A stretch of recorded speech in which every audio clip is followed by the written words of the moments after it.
This episode is brought to you by, if you appreciate craftsmanship and doing things the right way, well, that's what Bardstown Bourbon is all about.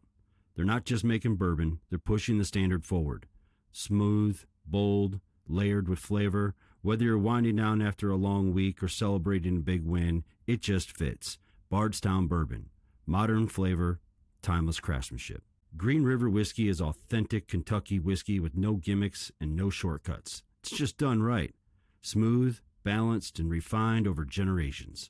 Whether you're sitting around with friends or relaxing after a long day, raise a glass to a good conversation and even better company. Green River Whiskey. Tonight's episode is also brought to you by our friends at BaselineSports.us.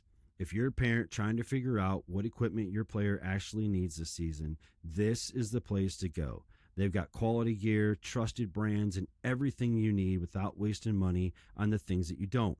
We talk to parents all the time who are way overwhelmed with all of the options, and Baseline Sports helps simplify that. Head over to BaselineSports.us and use the promo code TDP15. That's BaselineSports.us, BaselineSports.us, and use the promo code TDP15 at checkout. That's BaselineSports.us, TDP15 at checkout to save on some of your order and get your player ready the right way.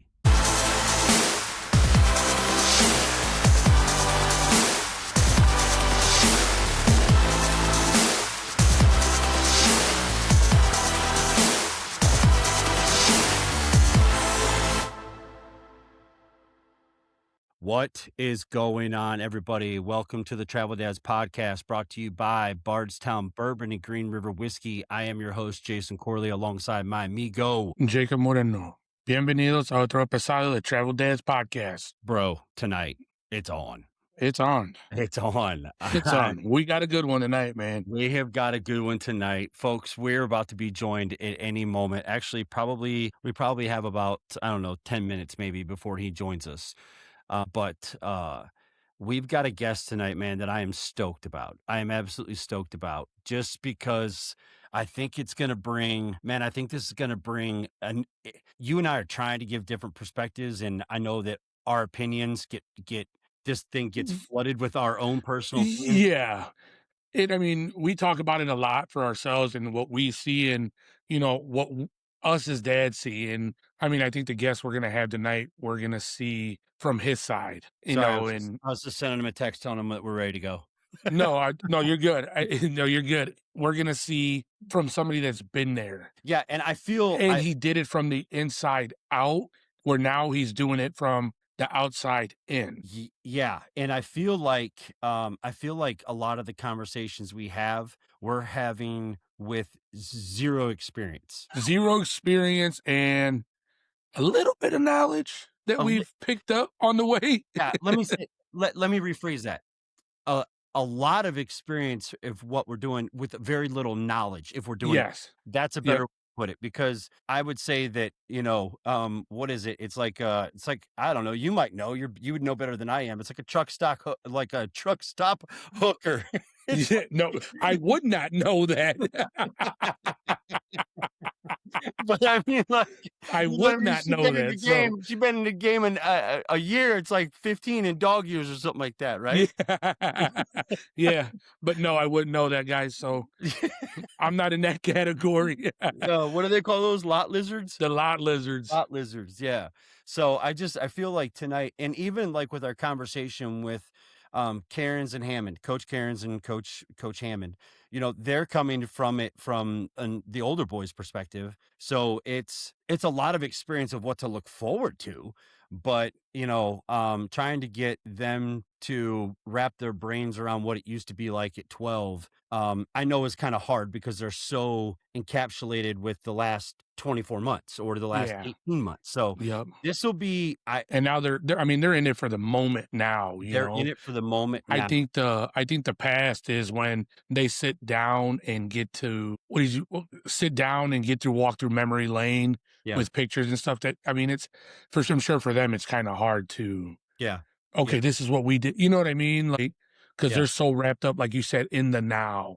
Yeah. With, their boys are older, they're at high school, and then you go right into travel ball, where you're trying to get them looks and scouts and Yeah. And I want to give everybody a background real quick to the podcast for tonight. And that is that you guys all know by now, everybody that follows us, everybody that gives us encouraging notes and words feedback. and texts and stuff like that. We are not professionals at this. Although I absolutely love this job.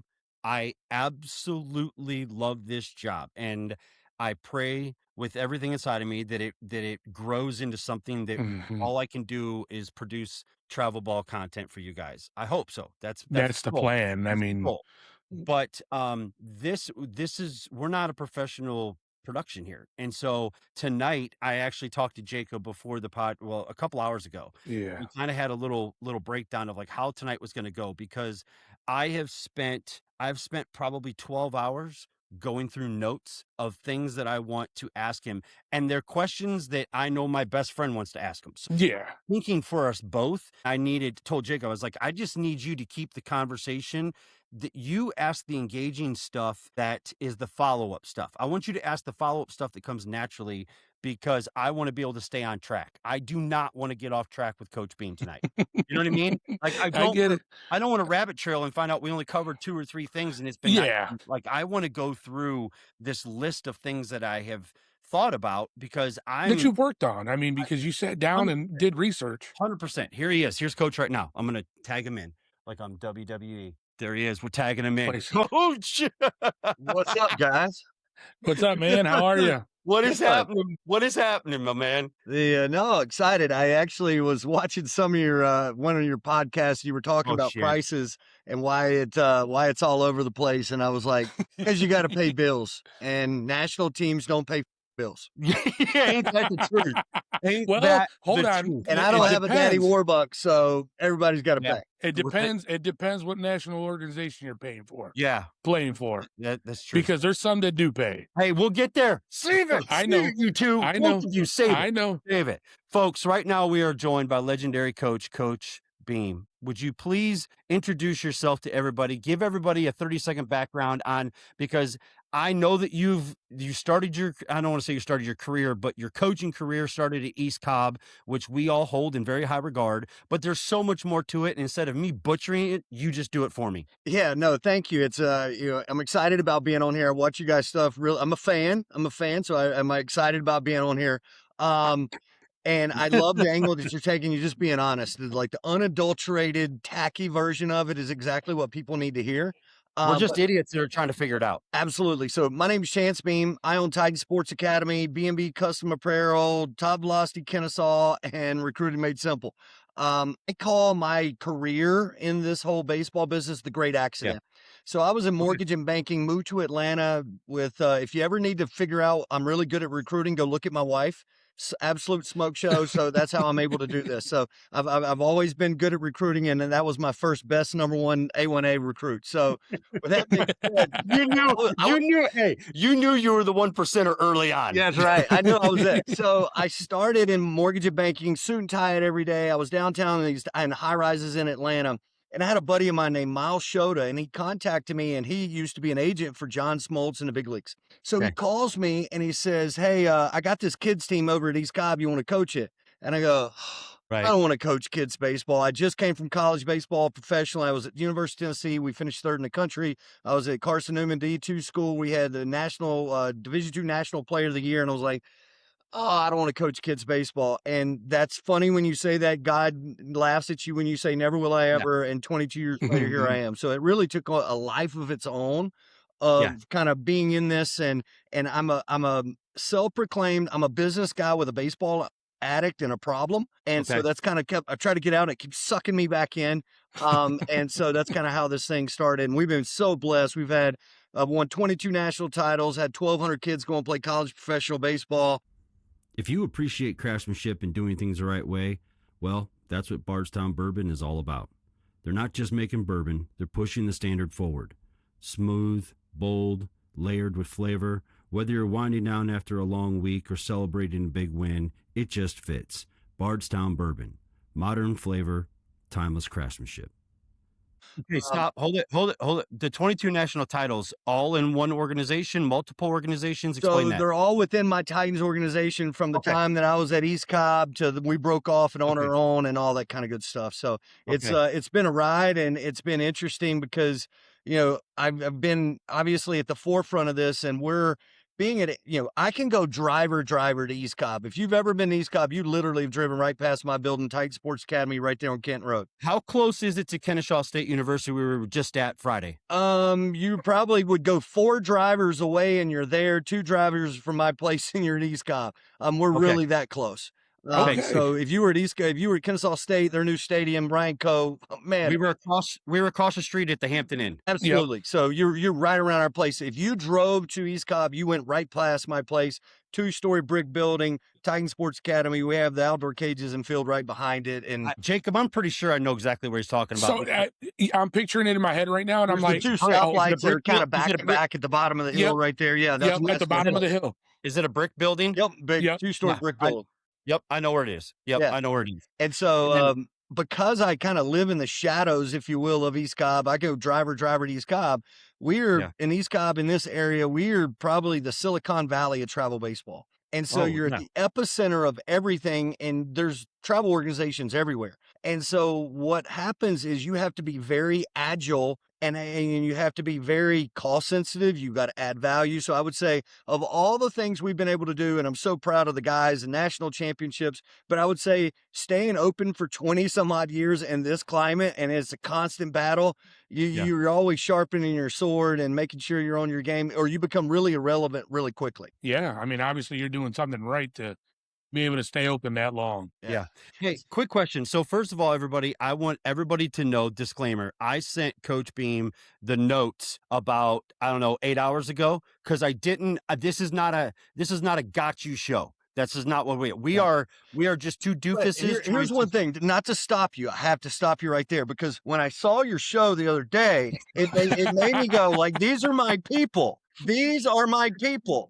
Hold on. And I was like, who's the big head guy? I was like, all right, now. So I saw that and I was like, all right, these are my people right there. And I was like, well, what is he? Now I was drawn in. Now I have to listen to what he had to say. Okay. So I sent appearance got you. Yes, I sent Coach the notes because this is not a got you show.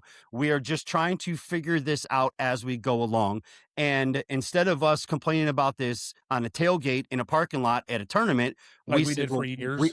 we just said, we know we're not the only ones that have these questions, and that's what started this. So I do want to ask you this before I get into my notes, which I swear to God, Jacob, I've got to stay on track because I don't want to lose it. I got you. But I do want to ask this: what is it about Marietta, Georgia, that is the mecca in the epicenter of youth travel baseball? What is it? We just got a head start. Is it the culture? Or is it the climate? The All right, culture? so What is it? you look at, there's so many things that go into it. So I've had to have this conversation with my wife quite a few times. Like, oh, let's move to Knoxville, let's move to Nashville, let's move to Florida, let's move to Houston. And socioeconomically, the North Metro area has more college former athletes than anywhere in the Southeast. Per capita, there's just a huge abundance of former athletes that see the value in sports. Green River whiskey is authentic Kentucky whiskey with no gimmicks and no shortcuts. It's just done right. Smooth, balanced, and refined over generations. Whether you're sitting around with friends or relaxing after a long day, raise a glass to a good conversation and even better company. Green River whiskey. Okay. Baseball is one of those sports, for whatever reason. We obviously have the Atlanta Braves. Socioeconomically, you've got the whole northern rim of Atlanta that's somewhat affluent and can afford this. You have East Cobb, which I was part of East Cobb for 10 years, that, I wish somebody would have wrote me a $12 million check and patted me on the butt and said, hey, build a complex before everybody else did it. And he basically had probably about a 15 to 20 year start into that. And then a lot of really good decisions were made along the way. And, back in the days when I was at East Cobb, 2003, 2009, for example, Jason Hayward's from Atlanta Brave. He played at East Cobb. And Yeah. I was talking to somebody just the other day. Jason came from the south side of town. If he would have played in 2026, he would have had to drive past 30 different travel organizations to get to East Cobb. Okay. It's just just a different world, right? And so back then it was such a vacuum that the East Cobbs and people like myself just sucked up those players and like to think we did a pretty good job with those players, and so it kind of perpetuated itself. But the biggest thing is it's just a head start. You had the big complex, you had really the only complex, and then it really got a head start and really kind of momentum going downhill. Gotcha. Okay. So what I want to start out with first off is I have a question, and I've added a few things to these notes over the hour since I gave them to you. I'm just gonna be honest with you, but there's nothing crazy. But one thing I added to these notes is how long have you been having these same exact conversations, and how have the conversations changed over the years? And what I'm talking about is these conversations that we're having about the struggles with travel ball. How has this been going on for as long as you have been involved? 100%. It just, and for 22 years of doing this, there's always a struggle. There's always a battle. And you got to keep in mind that it goes in ebb and flows. And so, for example, 4 or 5 years ago, we were talking about, everybody wants the multi-sport athlete, and we got to have the multi-sport athlete, and the multi-sport athlete are the way to go. The problem is the average mom and dad, no offense to the average mom and dad, they don't have the DNA to be able to play multiple sports and be really good at them at a national level. They don't have the time to do the training and so on. So the average kid that goes and plays multiple sports end up being, I'd say, okay to below average in 3 different sports, where if they double down on one, they can be really good at it. And so that's an example. We see guys coming in and out of the program, national programs, quote unquote. And then, people coming through, and they have a daddy Warbucks. They have somebody that's funding them, and they think they're going to come in. They've got the world by the tail, and they're going to pay for all this stuff. And the problem is all businesses, I don't care if this is Delta, if it's Michelin, if it's Titan Sports Academy, your business is based on an ROI. At the end of the day, it is what it is. It's brass 100%. tacks. And so when you got guys that are throwing this money at stuff, they're going to be like, hey, I gave you X amount of dollars. Where is my ROI? You have very few guys that can drop down 15 to 12, 10, 15, 20 million dollars Without worrying about it. Right. And so there's always a cycle of all of that constantly going on. You've got, now we've kind of got into the uber individualized, and I would tell you, here's what I would say, my hot take in 5 years. In 5 years from now, if you are a travel organization and you do not have player development part of everything that you're doing, you will be out of business. Yes, but that, I swear to God, Coach, that term gets thrown around more than exit velocity. Development. What does that mean to you? All right. So it's used by parents, means I want my player developed, but that just means they want him to hit third and win. Okay. Yes. Okay. Okay. That's what Makes parents sense. say. Yeah. What I say as an organizational guy is that is your mobility. That's your understanding of how to group the kinetic chain. That's going to be like lifting. That's going to be your agility training that is specific to your sport. Baseball IQ. And so that's kind of where a quick story here. So I have a daughter now in college. She's a freshman in college. I got a younger daughter, just turned, she got her driving test today, which is kind of cool. You have to sit over there and shut up, like not say a word. And I have a hard time with that. Can't coach that, can you? and I couldn't be hammered and do it because that would be like a faux pas. So I was like, I guess I got to go sober and keep my mouth shut. So it was an act of Congress. So my Jacob, the only reason, hey, Jacob, we just figured out the only reason he's on here is because he knows he's getting a care package of bourbon. Now we're talking. Now we're talking. So he was 12, and she was probably one of the top 10 pitchers in the entire country. And I'm like, man, I got this thing figured out. I own an academy. My kid's really good. And all of a sudden, 12, 13, 14, 15, the field starts closing on her. And as a parent, we all do this. And this is what this entire industry is built on. And I'll tell you a little bit more, is that we have this hopes and dreams for our kids, and we'll do anything for them. So I started looking for, man, we got to lift, and we were lifting and it wasn't moving the needle. And so I find a place out of Chicago called OGX that does player performance training specific to softball pitchers. So within 18 months, she takes off. She's playing in college. At a high school, she was ranked the number 1 pitcher out of the Southeast. I mean, just really, really good. And it dawned on me, holy crap, I got a kid that I saw this happened to, and the importance of player performance training and how it changed her game. I own an academy and I missed that. If I missed it, our parents got no shot. And so that's when I started going down the rabbit hole of going, all right, there's a difference between lifting weights and player performance training. And we only have so much time. They can only take so many ground balls and they can only hit so much. And so what are we doing to build a bigger engine? So I went down the rabbit hole. There's Tread, there's Driveline, there's Texas Baseball Ranch, and those places are incredible. But we're talking about high school amateur athletes.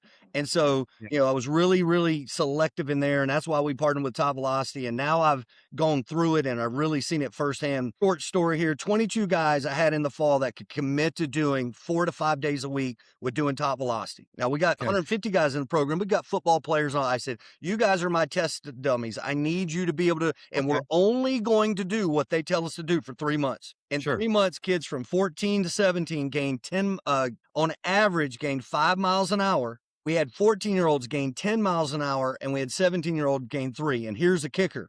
During that 3-month period, we never threw a plyo ball, we never threw long toss, and we never did running guns. Those are the 3 things that everybody talks about how, this is how we gain velocity. And so, obviously, I mean, that's all I've ever heard. That blew my mind. Yeah, me too. That's all I've ever known. Yeah. And so that's where I now I've seen the proof in the pudding, and I believe in it so much. My younger daughter's doing the Top Velocity program. Everybody in our program are doing it. It's I told my staff this. I said, we have a head start because we're the first ones in Atlanta that's truly ingratiated into every team. I don't care if I got the Atlanta Brave Scout team. I got guys in Ohio, Michigan, California, New York, Texas, all over. If you were on my team, you have to do the Top Velocity program, and it allows us to be able to track them remotely. It's outstanding. Well, it's like getting saved and finding Christ. And once you find it and once you believe in it, then you want to spread the gospel. That's right. And you're like, okay, listen, in my household, this is how things are going to get done. That's right. If you're not going to abide by the Bible, then you're out. So I understand that. My question to you is this. I have on here how to evaluate programs beyond social media hype videos and tagging D1 commits, avoiding the hype-driven decisions. We all know of organizations that have ridden coattails of athletes who maybe have taken one lesson or maybe subbed in on one game for one tournament, and then all of a sudden those organizations tag themselves in their posts when they commit and all this other stuff. How do parents, in your eyes, because you can't coach every parent, you can't coach every kid across the country, how do you advise them on picking the right one? If I could wave a magic wand, what I would tell people is if I could recruit in reverse, it would solve so many things. So instead of recruiting the 16-year-old kid to play for me that's 15, I wish that I could recruit a kid that's already went through the experience. Now he's going to do it again, and they would make a lot of different decisions. And so I think the first thing there as a parent to give you a little more clarity is the parent has to, what's important to me and my family? That's the first thing. What's important to me and my family? What do I want my kid to be around? What do I want them to understand? I would tell you this. I'm a firm believer in this, and I really, truly believe this is why we've been in business for 22 years. If you are paying for travel baseball to go and play in college or to be a pro or be a first-round draft pick, you're wasting your time. Go do something else. Okay, you should be paying your money to learn accountability, responsibility, attitude, effort, and integrity. That's what this is really about. The wise man plants seeds that he will never stand in the shade of. And as a coach, I constantly think of that all the time. Okay, I have a question. Okay. What do you say? I'm just asking. What do you say to the parent that says, I don't need my coach to teach my son character. I'll take care of that. I'm asking. I'm not asking. Sure. Hey, maybe we're not the program for you. Okay. And that's kind of what, because I'm going to use the game of baseball as a vehicle to teach life. And that's and so what I would also say with that is when you're going through that process of selecting a team, you need to be very eyes wide open of what you expect. Most times than not, in travel baseball and softball, stress happens when there's not a congruence between our expectations and reality. And so when I'm going through that process of selecting a team, all right, am I okay with how much we're traveling? Don't be upset about how much we're traveling when you signed up for it. Is the coach swearing? Is he dipping and spitting and all the things. Hey, that's that he is who he is, right? That's what you signed Yeah. up for. Are you Yeah. looking for a situation where you're competing at a national level? Or do you want your kid to be the best player on the team? There's some people that want that. Are you Yeah. okay with him maybe sitting a little more? Are you looking for a scenario where maybe he's in the middle? And every kid, I've got 2 kids in my household and I got 400 kids in my program. Every single one of them are a very unique scenario, and that parent has to decide what's right for them, their family, and their kid. And I think many times people get caught up in the videos and the hype and the other stuff, and they Of course. lose sight of what's important to them and their family. Yeah. Yeah. Okay. Yeah. Okay. I want to ask you this. Let me see here. What should parents be searching for in the travel? All right, we already got all that. Okay, balancing development, which you just talked about, and balancing national exposure. How can you develop without playing top competition? So Well, you just I go. love this. I love this. I can't wait. So it's I funny saw his because mouth all these salivate when you national were reading teams that. will say they play top competition. If you Yes. got the top team, who do you play in pool play? You play trash because the organization, the tournament organization, they want those national teams to meet up later in the tournament. So they spread everybody out. And so Yep. you beat the first team 17-0. And the next game, you beat somebody 8-1. And then the third game, the team's already out of it. You've already won your pool, but you can't allow any runs. So you still have to throw a good guy, and you're going to beat the Twiddly Dinks 28-4 or 3, because if you gave up the fourth run, then you would drop from a 2 seed to a 3 seed. And everybody's like, And so then I hope you people are listening to this, because this has never been more accurate ever. am I telling a lie? I literally have sat No, you're not. in the office and watched tournament schedules and pool schedules be put together, and we'll leave names nameless. Those people make the phone Yeah. call, and people are taken out of pools, but in other pools and so on, so that their pool was a little more representative. And so when you start to see weekend after weekend after weekend, and you see they run rule everybody. I've won 22 national titles. Here's how you win a national title. If I play 7, they used to play 7 pool games back at Worldwood Bat. Now you play 4 or 5. If I play 4 or 5 Worldwood Bat, I've got to run rule 2 or 3 games in my pool play. I reduce my tournament down by an entire game, 7 innings, by doing that. So that's less pitching, less running on and off the field, all of that. Now I'm set up for a bracket play where everybody else, like me and the Titans and all the other teams, we're beating each other's heads in. And now I've got to go out and play this team. They basically had like 3 warm-up games. The guy that's getting ready to play hasn't really pitched all week, and I'm going to see 88, 89, and you better hope that you're on your cues. If you are, you got a shot. But Yep. and if that team lose that weekend, well, that kid that pitched or that kid that made the error didn't get the hit, they're shipped off, or maybe they stay on the team and they bring somebody in, and there's gonna be another face at shortstop or pitching the next weekend. And again, not to say that's right or wrong, but that's the reality of the national teams. That, I mean, it is. We're living it right now. So, I mean, you're not telling me. I just hope that other people heard that from you, because it sounds like it's always coming from us, and I needed it to come from you. How then can we change the mindset, Coach, of the parents that think that that's the only route, though? Because I mean, I'm just being blatantly honest with you, where I know for a fact there are parents that some may be on our team, some may be on associate teams that I know of, that believe in their hearts that if they are not playing in a PG event every freaking weekend, that they are going to be lost, and that they're never going to catch. And so here's what I would tell you. There's 4 sides of this whole travel baseball thing. Yeah. There's the family, parent, Yeah. player, the coach, the organization, and the tournament organization. Okay. You didn't mention you're the kid. You're just talking about the parent there. I have a working the hypotheses that today's travel baseball is nothing more Jacob, than do you know what modern that- day do you know what- gladiators for our parents. Jacob, do you know what that means? What? Hypotheses. Yeah, it's a thought. Q. So Go ahead, Coach. So it's like, I think that parents a lot of times they're wanting to go play in these perfect game events because it's their entertainment. It's their Okay. modern day gladiators that they want to go see their little gladiator go dominate because he grew earlier and he's got chin hair at 12. Everybody else is still watching SpongeBob and he's out there dicing them up. And So what you're saying, this is more about the parents getting the satisfaction than what you think it really is for the players' development. I think that there's a couple aspects to it. Yes, the players want to play, but kids want to play. You Sure. want to let a kid Sure. play, they're going to play. Right. I would say that there's definitely parts of that, but I would also say that we need the parents to be parents. And that means we need hey, we're going to play 2 weekends, have a weekend off. We need to have that cadence at 11 to 12. I would also say this, I've seen one But some player coaches won't go for that. No, And one it's player in not even 22 years that was the very best player around. He played at East Cobb. He was a very best player at 12. One player that was the very best player at 17. One.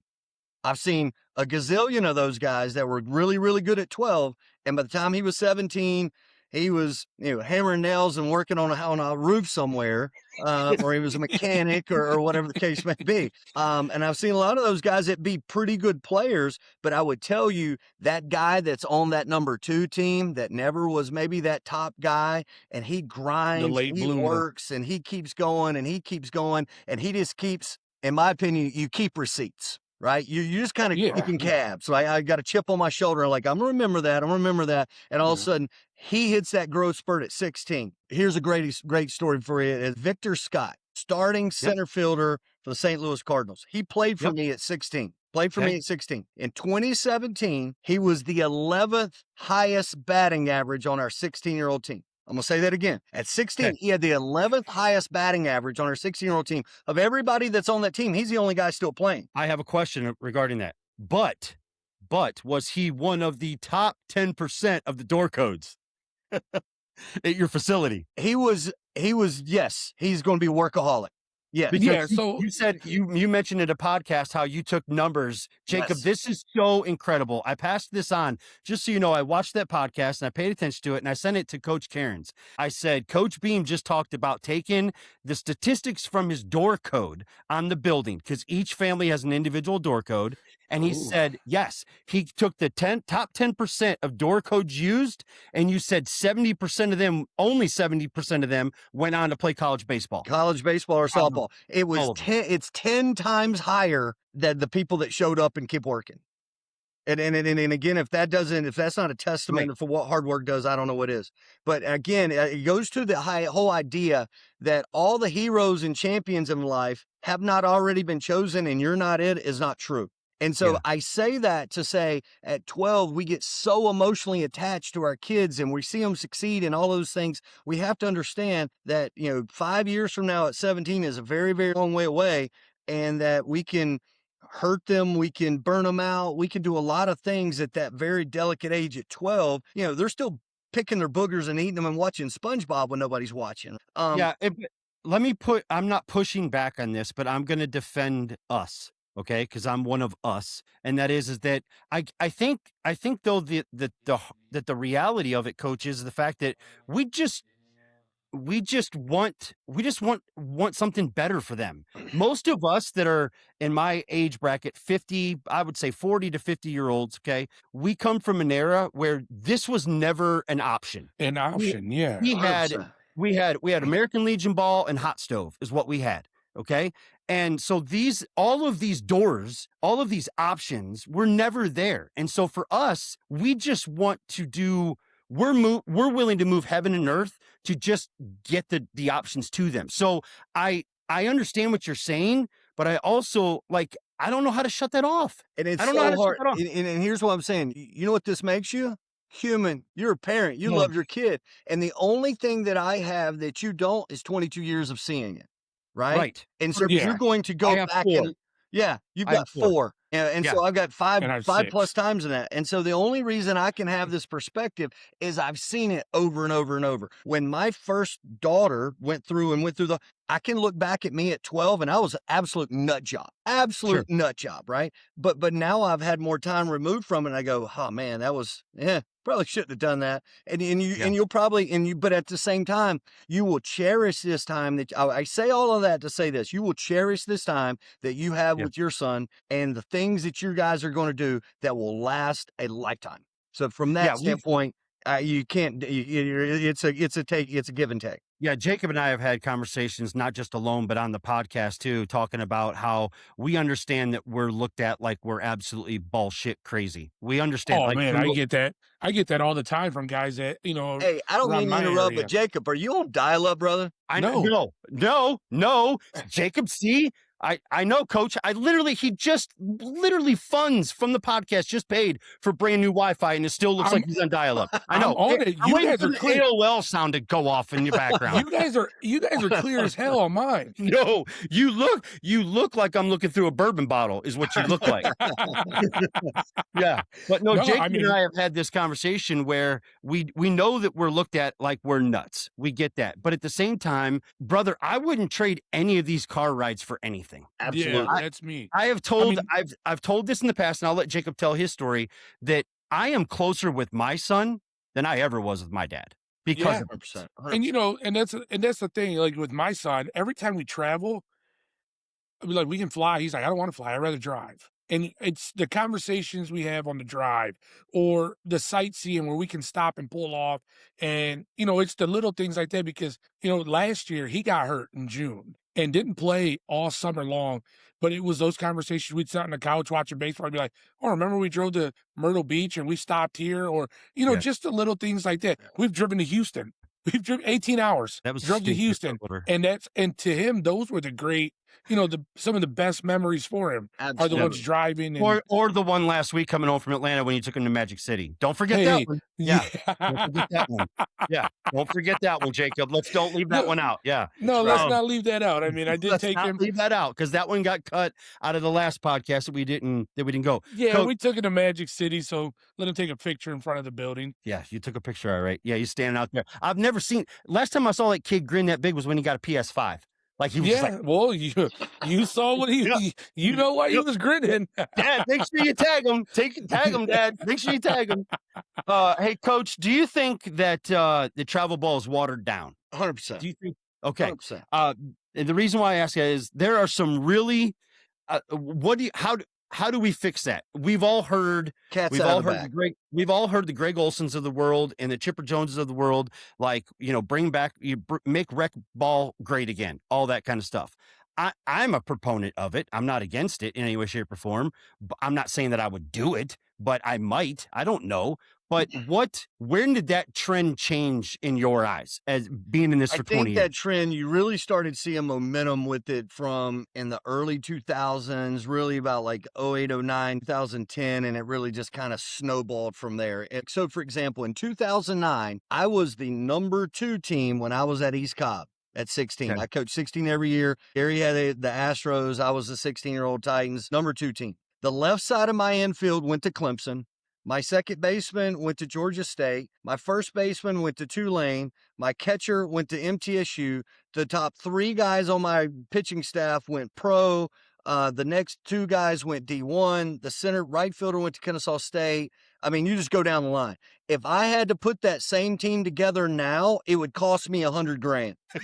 Yeah. And that's no exaggeration, guys. No, trust me. And it's funny you say that because we've had the conversation in previous podcasts of teams that are being funded now at 12U. And that's probably the bankroll, if not more. And it's crazy. But to your question of like, how do we make travel ball or rec ball? I think the cat's out of the bag. I think the other part of it that your parks and recs, they build fields, but no offense as travel players and coaches, we're snobby. And, we want the best fields. We don't want a dirt, dusty field with holes. And, that was good enough when we were kids. But today, it's not just that too, but like where I live, I don't know about where you guys live, but where I live, the street department has to take care of the field. Like nobody else is even allowed to get the tractor out of the building. So if that guy's running late on his day because he's still filling potholes or something like that, the field might not get drug. And then a parent is out there with a rake. So yes, I agree with you 100%. It's comes down from the communities. I feel like there's a disconnect there between the communities, the way it used to be when it was Legion Ball and when it was Hot Stove. Yes. Well, that's how it is in my area too. Sometimes you get kicked off the field. You're not, even if we're there practicing, the half decent fields, we're not even allowed to use them because he lives in the ghetto. No, yeah, but whatever. But it's, it's not even that. It's like, there's a couple turf fields we have, and they're locked up, or you get them and they're open, and you're there 10 minutes, and then you have somebody, you guys can't be here. I'm like, we're not vandalizing. We're here, training, trying to hit, work on catching and stuff. And I'm just like, no wonder Everybody's you don't have kids. scared. Everybody's so scared to get sued. You know? Yeah. What if you're down there for all they know, and I understand it's you rob Peter to pay Paul, and unfortunately, whenever it started in this world where people just got sue happy, it scared everybody, including the municipalities of this whole thing. So, I mean, I do get it, and I think that's why I was curious is what you thought of as far as like when that trend started to go, because I feel like the municipalities got less and less tolerant with rec sports in the communities.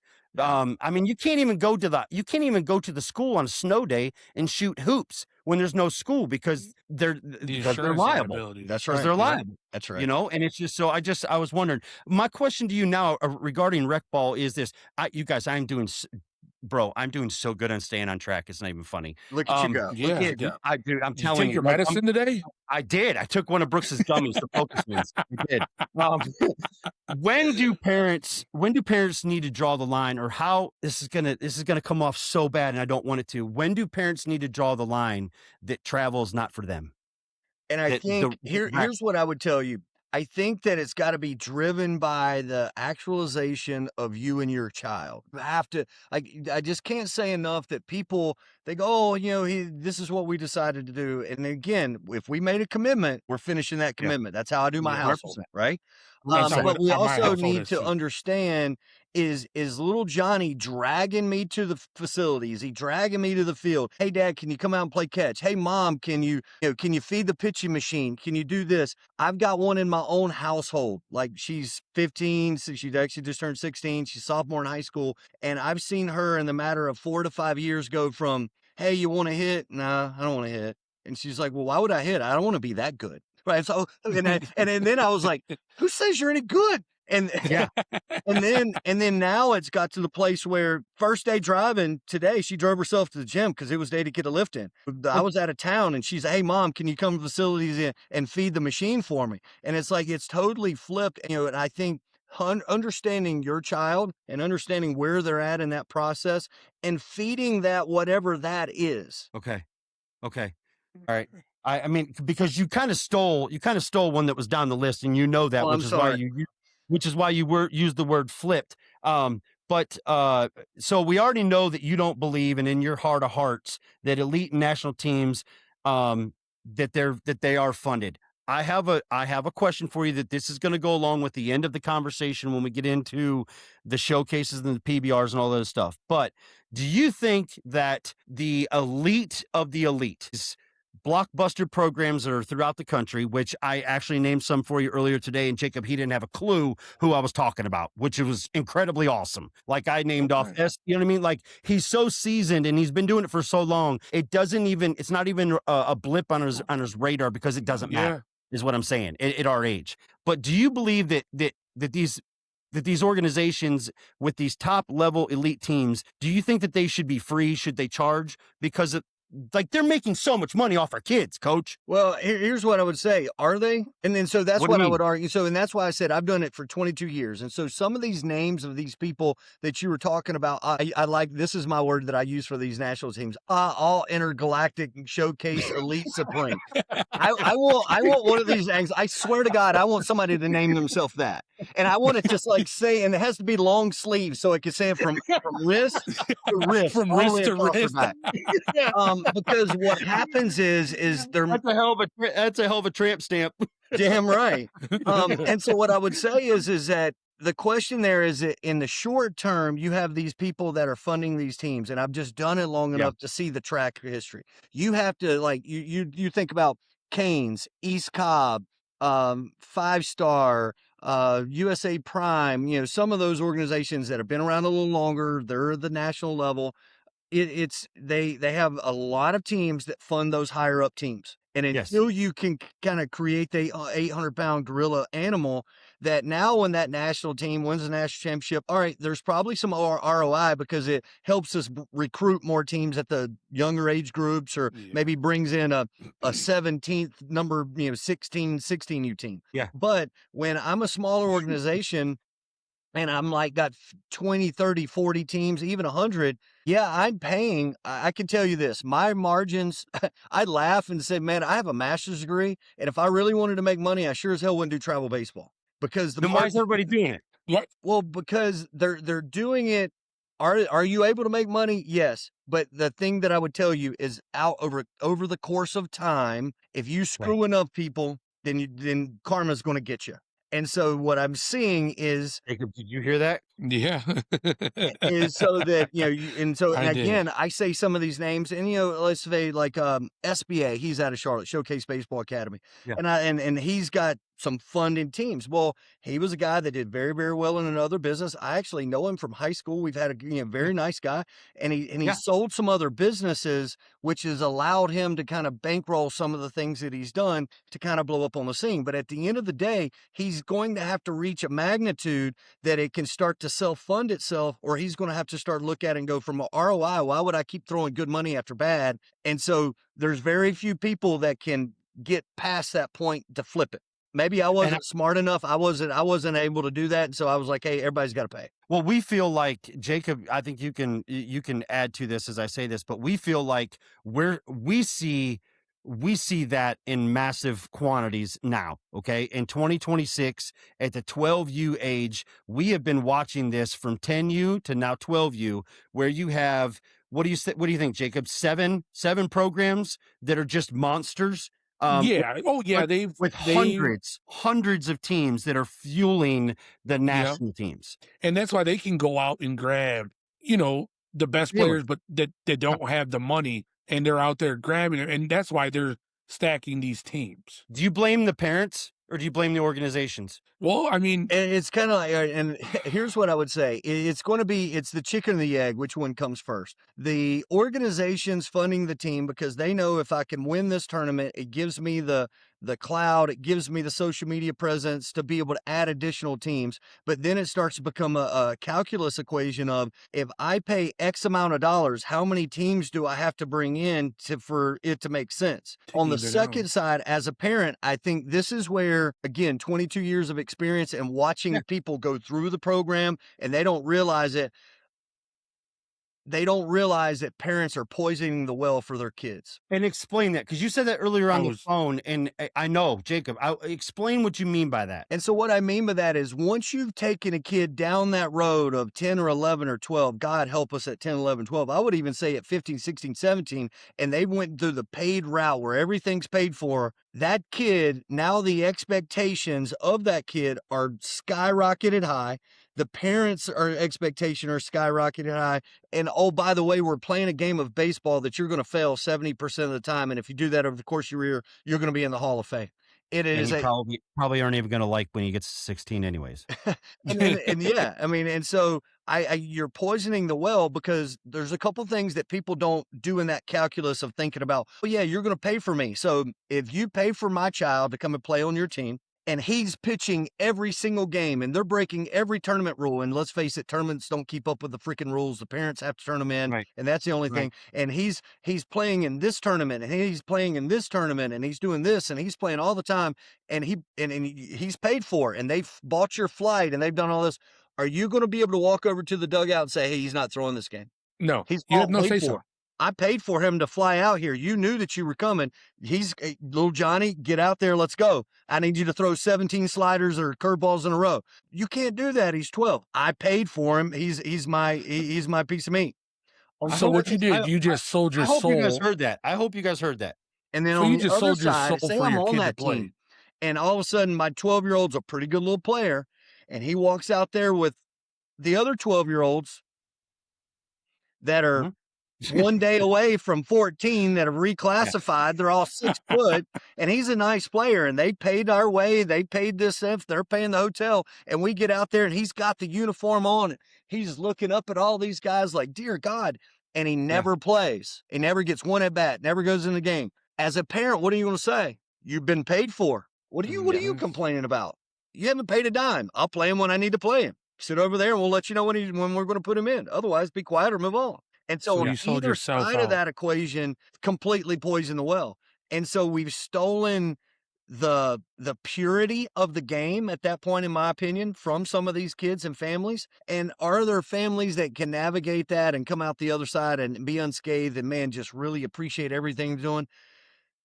I would love to say that there's a lot. I don't think there's a lot that's going to be able to go through that through 2, 3, 4 years of doing it and then go, man, I just love my experience, because they're either going to feel the pressure of I have to perform, because look at 15, 16, 17. When you go past those dugouts and you start to look at those national brands, we've said their names earlier, how many players are in those dugouts? Oh, he got a ton. Yeah.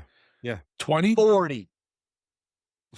Go. I mean, don't take my word for it. Go and look at the teams that win the national championship, that finish in the top 8. Go look at their rosters, and I guarantee you're going to see rosters that are north of 25. Jesus, What are you going to do? You're just one of 25. Now, a And lot we're of those getting- guys and are Jake- pitchers, but it is what it is. Jacob, we're complaining about the Wildcatters bringing 14. Yeah, Yeah. yeah. Yeah. Holy crap, man. And so, I mean, like, you start to look at some of those big name organizations, they bring in a pitcher on a Thursday that's going to throw a bullpen Friday and pitch on Saturday. He's gone. And they may have, and so they cycle in all these guys. But when you look at their final roster, and here's what I would say. I know this, but I also try to be the answer to it a little bit. So I run a 15 I work with Ryan Klusko.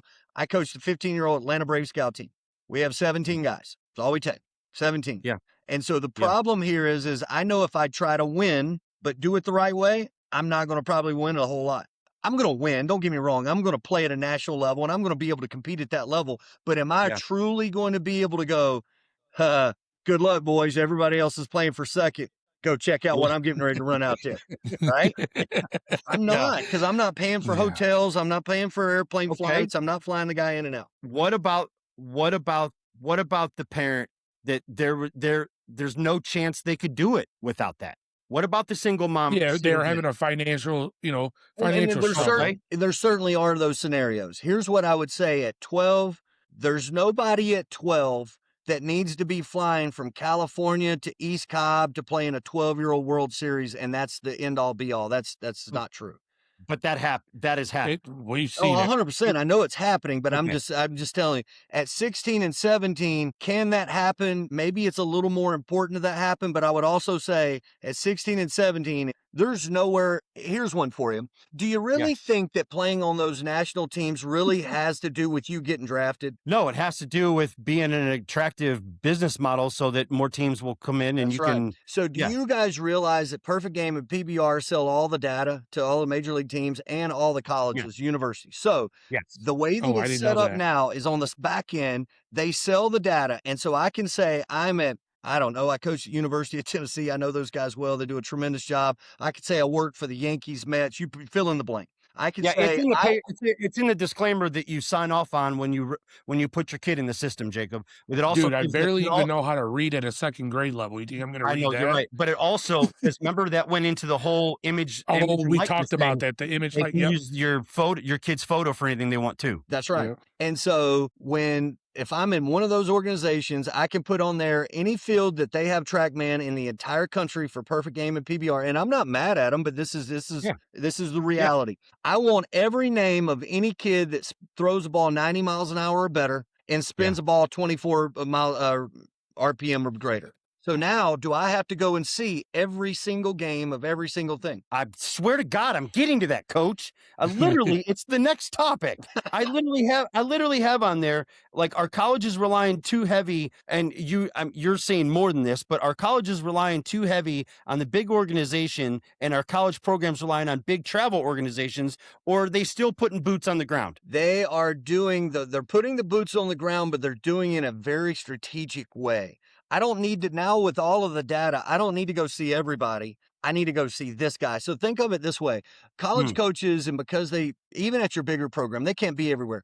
They are hunting with a rifle and not a shotgun anymore. Oh, I like that. And so they are going, Bam, that's the Yeah. player I want to see. All right, this other player I want to see is going to be in that same tournament. So I can go see him at 9, I'll see him at 11, I'll see him at 1, I'll be back at East Cobb, I'll go to North Cobb, I'll go to Twiddly Dinks here, I'll go into Lake out, Point, 7 hours away that's in the same tournament over here. But because they have the data, they're able to shorten that curve of who they need to go see. So I do have a question. So with you saying that, how do these guys know who to zero in on? Like you just said, they got the rifle, shoot one guy. I mean, Like- so for example, Twitter right now, you can look up, guys that I want to see everybody throws 90. I mean, like I said, they're buying that data as a travel coach and organization. I can buy data as well. So I can, I can market to any 2029 in the country. I can market to any 2027 in the country. And travel organizations are doing that. Because it's all built in the disclaimers of the release of your That's correct. information. And You don't even know you're doing it. And so, it's interesting. So I have this Recruiting Made Simple site, and it's literally it's built on the premise that your metrics are the barometer and filter that is being worked through in the college and baseball and softball recruiting. So, for example, if you go and you say I'm a right-handed pitcher and I throw 90 miles an hour, and 90% of people go to school within 6 hours of where they live from home, and I'm a 90-mile-an-hour thrower, and I'm 6 foot, and I'm a 2027, I can get you down to about 15 to 20 schools, cross-referencing 38.5 million different data points between your GPA, SAT, where you live, your preferences, how hard you throw, how tall, how much you weigh, how much you run the 60, and what your exit velocity is. So with those 7 or 8 data points, I can now take you down to the schools that you're actually going to be a pretty good fit at. Did you get the information from the schools of what they are looking for? How do you make that determination? So I've got the interesting thing is I've got all the SAT and AC data from the federal government of they have to disclose what they are, the average GPA, and then I have the filter of what you choose if you want a high academic school, religious school, big city, small city, and so all of that's in there. I had to build out the benchmarks for Power 4, Division 1, Division 2, Division, all of those things. And so just over your experience, you've been able to build your own power. Like, okay, I know this coach. I've known this coach for 25 years. I know what he wants. That's right. And so what's going to happen there is they're going to be 90 miles an hour is a filter. It's not the end all be all. People's like, oh, everybody's about velocity. And again, college baseball is really good. You're only top 7% of all players in high school are going to play college anyway. So yeah, you better throw 90, but you better have a secondary pitch. You better be able to command. You better have some pitchability or you're not going to stay very long anyway. 90 will get you a look, but it's the ability to continue to do all of those other things that's going to get your foot in the door and keep you there. Yeah. How do we, I want to start here, but this mindset shift that I wrote down in the notes and gave to you, D1 versus Juco and Division 2 perception. How do we help change the narrative that high school legend has to go D1 or it's a failure? How do we change this? And so I think that came from before COVID. So prior to COVID, that was the truth. If you were top 100 of the country, you went to the Power 4 schools, and that was the thing. After COVID, and you had the COVID years, and then you had the roster sizes, the average age of college baseball got higher. So if I ask you a question, University of Alabama, Birmingham, and the University of Georgia, who had more players drafted this past year in Major League Baseball draft? I mean, I already know this is a trick question, so I'm going to say, I'm going to say Birmingham. Yeah, right. UAB actually had more guys get drafted to University of Georgia. I've watched too many of your podcasts, pal. And thank you for watching. There was like 3 people watching, me, you, and the guy that other made it. So you're the best. So, but hey, only me and you are kindred spirits. I ain't kindred spirits. The other one. I got a late jump, so I'll start watching them more. So the problem is the average age of college baseball has just gotten older and older and older, and you win in college baseball with older rosters. And so for that, you've got guys that want to get drafted. They want to go and play. So for example, 2-3 years ago, there was 3 guys that were all top 150 in the country that I used Georgia because we were here. And this is not a knock on Georgia. Great program, great coaches, and so on. Between the 3 of them, they got 32 at-bats their freshman year. I know, I heard that. And so I would tell people, unless you are projected to be a top 3 to 5 round draft pick, you got no business going to a Power 4. And it's not that you're not talented enough, but as a 17, 18-year-old kid, how are you going to compete against a 21, 22, 23-year grown man? And you think that cat's out of the bag now? That It'll cat's never. out of the bag. It just is. Okay. And now it's going to get a little worse with them pushing down the roster size to 34, 35. Now those extra 3, 4, 5 guys against the 300 schools now are getting pressed down even further. So now that guy that if he really wants an opportunity, I would tell anybody, if you're a great player, go find a place that you're going to be able to academically be able to do what you want to do. Yeah. You're going to have an opportunity to play and develop. And then once you have numbers, then you end up going wherever you want to, or that you're able to go to. But without those numbers, if I'm a Power 4 school, do I want to roll the dice on an 18-year-old kid, or do I want to take the transfer guy that has 2 or 3 years of showing me he could do it? He doesn't get in fight and throw his girlfriend out of the window. He hasn't got in the bar brawl. He's had good grades. Mature. He's shown the numbers. He's shown the work ethic. All right, that's a commodity that I can bet on. Because there's probably still in this world, there's probably still a whole lot of families out there. They're going to pay for their kid to go to that school, regardless whether he's getting a scholarship or not, just to say that he went to that school. That's correct. So whether he plays or doesn't play, I mean, just the fact that he got a uniform and was listed on the program on the website, that's enough for them because they'll foot the bill. Yes. They've got the funds for it. But the kid that needs the baseball in order to pay for school, the right states and the Kent states of the world are perfect. That's perfect option. 100%. Yeah. And for example, Alabama has 21 junior colleges that are fully funded with 20 scholarships. So I could go to a junior college in Alabama. And the part that nobody wants to talk about, what if I get to college baseball and I don't like it? Yes. And I go for a year and go, you know what? This sucks. I don't want to work that hard. And now I want to go, I want to go join a fraternity. I want to go to Auburn. I want to go to Ole Miss. I want to go wherever. You still have that opportunity to do so. And you had that experience to go, hey, I got it. Just wasn't in the cards for me. But those are the things that I don't think people are looking at. I came from a family that I couldn't afford a lot. And so, I went to a smaller school, then transferred to a Division II school. I wasn't, what I would say, I didn't go to any ESPN schools by any stretch of imagination. And I thoroughly enjoyed my college experience. So for people to say, oh, you have to go to these big schools to just have this great experience. Yeah, they have a great experience, but I thoroughly enjoyed my experience, but I got to do that while I was on the field and I didn't watch somebody else do it. I mean, even now, just, you watch because I like social media, Instagram a lot, but you're watching these, Juco schools, Division III that will on a D1, D2 school, and they're competing them or beating them in a weekend series. So, I mean, that just goes to show you there that Juco alone or even D3 are getting better and better because, like you said, that's where them younger kids that are just coming out of high school are going and developing and getting better. Yeah. Coach, give parents a harsh reality real quick, a reality check. What does a Power 4 D1 center fielder look like to you? He's going to be 6'3", probably 205, 6'3", 2. I mean, and guys, I'm not a small guy. I'm 6'3". I just want to hear. I want to hear. Yeah. Yeah. I mean, their center fielder is going to run between a 6'4" to 6'6", which puts him in basically he would be the equivalent of running a 4.4 40 for people that are football guys. So he runs a 6'4" to a 6'6". He's probably going to be somewhere between 6'1" to 6'3". He's the average weight right now, Division I baseball is 205. That's average.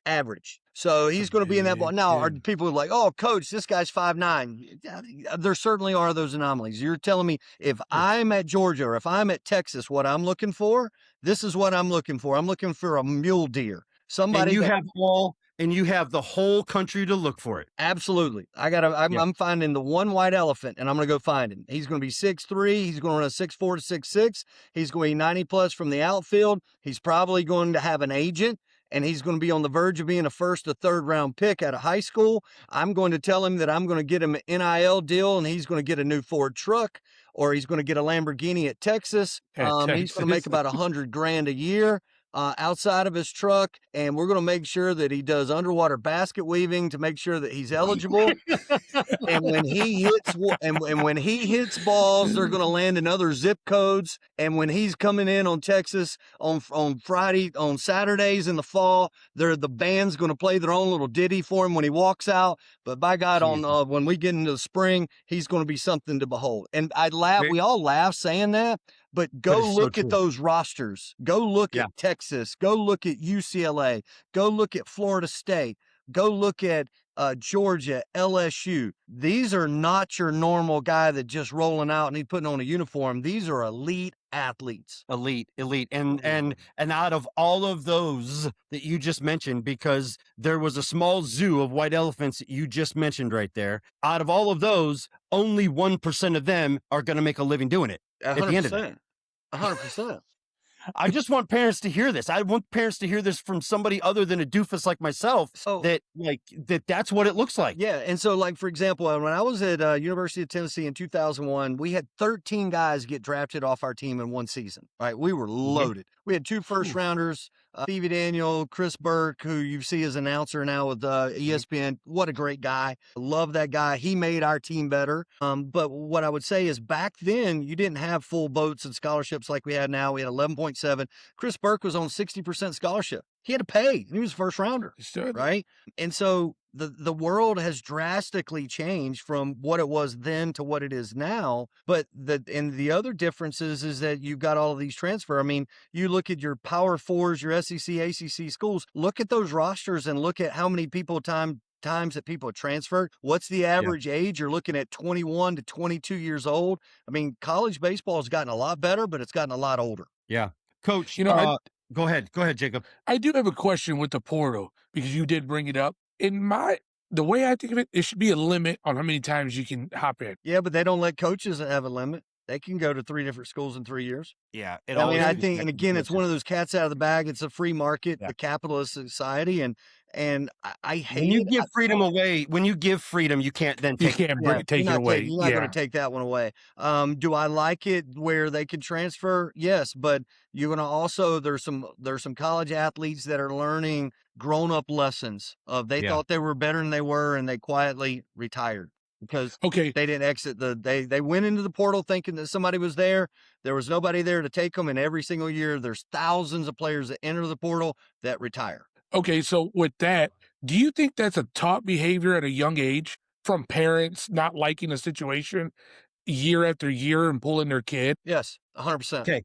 Well, it goes to our argument, Jacob, of that this whole thing of these kids jumping from program to program and living every weekend in this portal. Jersey swapping. They're just going to the next best thing.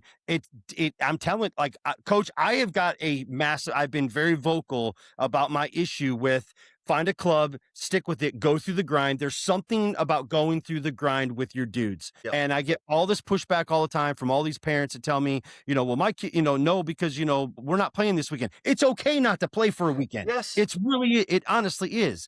But Jacob and I have talked openly about the fact that I think it's setting these kids up to always want to jump. Like it teaches them nothing. Well, I think if you want to go back further, it's like, I would love to have a PS5 that didn't have a restart button. Let's go back. You get killed or you make the wrong turn, you got to figure it out. You don't hit the restart button and start over. Right. And I think that's what you see a lot of parents and kids doing, of going like, the grass is always green and the grass is always greener. And the problem is they don't realize that people have shit on that yard and that's why it's green. And, God, that's going to be epic right there. That's a good one there. It's going to be epic. Yes. And so the problem is they don't realize, well, maybe I should just really kind of like foster and like put some water down and take care of where I'm at. Water it can be really green too. And I think that we're short-sighted in our kids. And again, I've said this, and I'm not saying that I'm different. I think that what we've done organizationally is I put it out front. I talk about it all the time. You go into my facility, we have 5 cages upstairs, and the name of the cages are accountability, responsibility, attitude, effort, and integrity. I'm not saying that we don't do it different or that nobody else does it this way. Right. I just think what we talk about, we put it out front. And so for example, I have one of my kids. The 5 commandments. Yes. And so I had one of my kids, and these kids are now grown men. I say kids, I'm old now. And and he's like, Coach, I remember when we were in Charleston, South Carolina, and we forgot 2 buckets of balls at the park. I'm like, yeah, how many balls were in that bucket? He said, Coach, there were 67. And I go, why do you remember? He goes, you made us earn every single one of them back. Right. And he's like 28 years old now. Right. Yeah. But he learned a life lesson that day. So it's so funny. My girls, we both play at a high school that's here locally, and we moved into District 2 3 years ago. The head softball coach played for me. His assistant played for me. His pitching coach coached my organization. 7 of the 9 starters played in my organization. And so he has a rule 10 minutes early and 5 minutes late. Yep. He played for me, and that was one of the things we instituted. And the very first day he said that, I thought my older daughter, when she was a junior at the time, she came home and said, "I'm going to kill you." And I was like, what do you do? He's like, "Coach, he already told us 10 minutes earlier, 5 minutes. That's your fault. That's your fault." And I'm like, "Hey, I can't help it. I left a finger at any rate." So those are the type of things. Again, maybe I'm just nostalgic. Maybe I'm too old, but I truly think that if we're doing this right, we're building life skills. We're planting seeds that we may never stand in the shade of, but we can teach kids about accountability, responsibility. You have the ability to respond is what responsibility means. And really kind of get inside of those things, because I think those soft skills are just not taught anywhere else in our world right now. Yeah. Go ahead, Jacob. So it's more of a parent ego thing then. It's the parents' feelings are hurt. There certainly could be part of it. It could be the kid, it could be the parent, it could be, and then on the other side, just because somebody leaves doesn't make them bad. They can make a bad decision based on some bad information that they were told. Yeah. I just ask because I see it. I mean, we've seen it, and it's not even just in our age group, but other age groups. It's a certain group or certain kids that every year, they have a different jersey on, and we're like, hold on, last year you were with so-and-so, so, okay. But Jacob, to his point too, though, and I'll say this, Coach, to Jacob's point is that, hell, I mean, the kids don't know any better because the whole damn organization is changing names and changing locations. Yeah. So, I mean, it's being fed from the top that, well, you know what, this offer wasn't that great from this organization, so we're going to go and we're going to jump ship and we're going to go over here and play for this organization because they're going to give us $15,000 for tournament fees. You know what I mean? So, I mean, they're watching it. These kids are smarter than they've ever been in their lives, Coach. 100%. Everything is accessible so much right now. I mean, there's a thing called esoteric knowledge, and that basically comes from people that have been around forever. So it used to be, if I wanted to know what big league hitters taught, or I had to have that esoteric knowledge, and I needed to be in close proximity of those people to learn that. In today's age with AI and the internet, all of that's gone. I can learn the very best information if I want to learn that. And to your point is that they all know they're better at the damn internet than we are. Right. And so, I mean, they dial it up and say, "Oh, did you, so-and-so, you can see he changed teams. They already posted it." The funniest thing, they'll go to Twitter or Instagram and they'll change their team name before they ever tell their friends. Yeah. It's funny you say that, because Jason and I are always, every time we see him, like, "Did you see this?" And I send him a picture, and he'll send me like, "Yeah, I saw it. I was trying to figure it out. I was getting ready to call you." Or you start to look at who likes what, and you can figure out like which team they're going to. Hey, we're so sorry. We love this. And you can start to see the first 10 likes, and you can be like, all right, yeah, they're going there because that mom is on that team and that dad's on that team. And and that's like the wife of the coach that liked that post. And it's like, oh my gosh, but it's the world we live in. Yeah. Coach, how much emphasis are college coaches putting on well-rounded athletes over specialized position players now? Let me say this delicately. I'm going to hold your hand when I say this. Coaches want to win. That's all they care about. That's how they pay their bills. So if your player can help them win, you will get recruited. If your player cannot help them win, they're not going to recruit you. It really comes down to that. So I think that we fantasize all of these things like well-rounded. Let's face it. If a guy's 98 off the mound and he hits balls that land in different zip codes, does as much as we would love that coach go, "Oh no, we don't like his character, we're not going to take him on our team." The reality is at the college level, they're getting paid to win. All right, come on, let's see if we can sort it out. Now, if it gets too bad, we're going to run him off, but we're going to roll the dice on that. That same kid was 83 and he had all those same bad problems. He's never getting a second look. Okay. I was curious of that because, with the whole multi-sport athlete, phenomenon that's going on. And we heard your take on this earlier, in the show about the fact that, you can specialize. Like I believe I understood you right when you said that it is okay to specialize in something. Yes.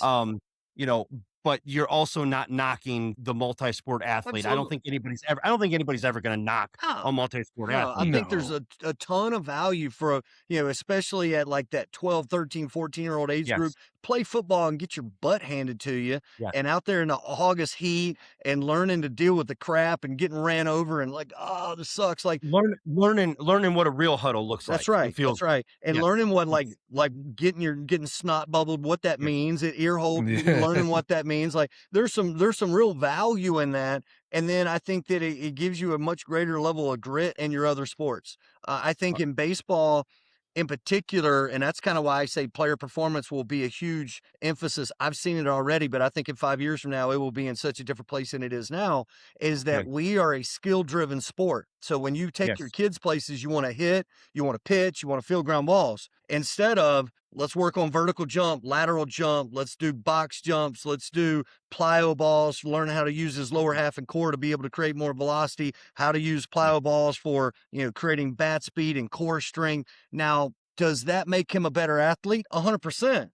But we don't typically train that way and teach that way typically in baseball. It's done that much more so in football and other sports. Basketball, stuff like that. Are you seeing more burnout now than you ever have in your life, or was it worse in a certain time? I think it's the same. My whole idea is you can't be burnt out if you've never been on fire. Oh shit.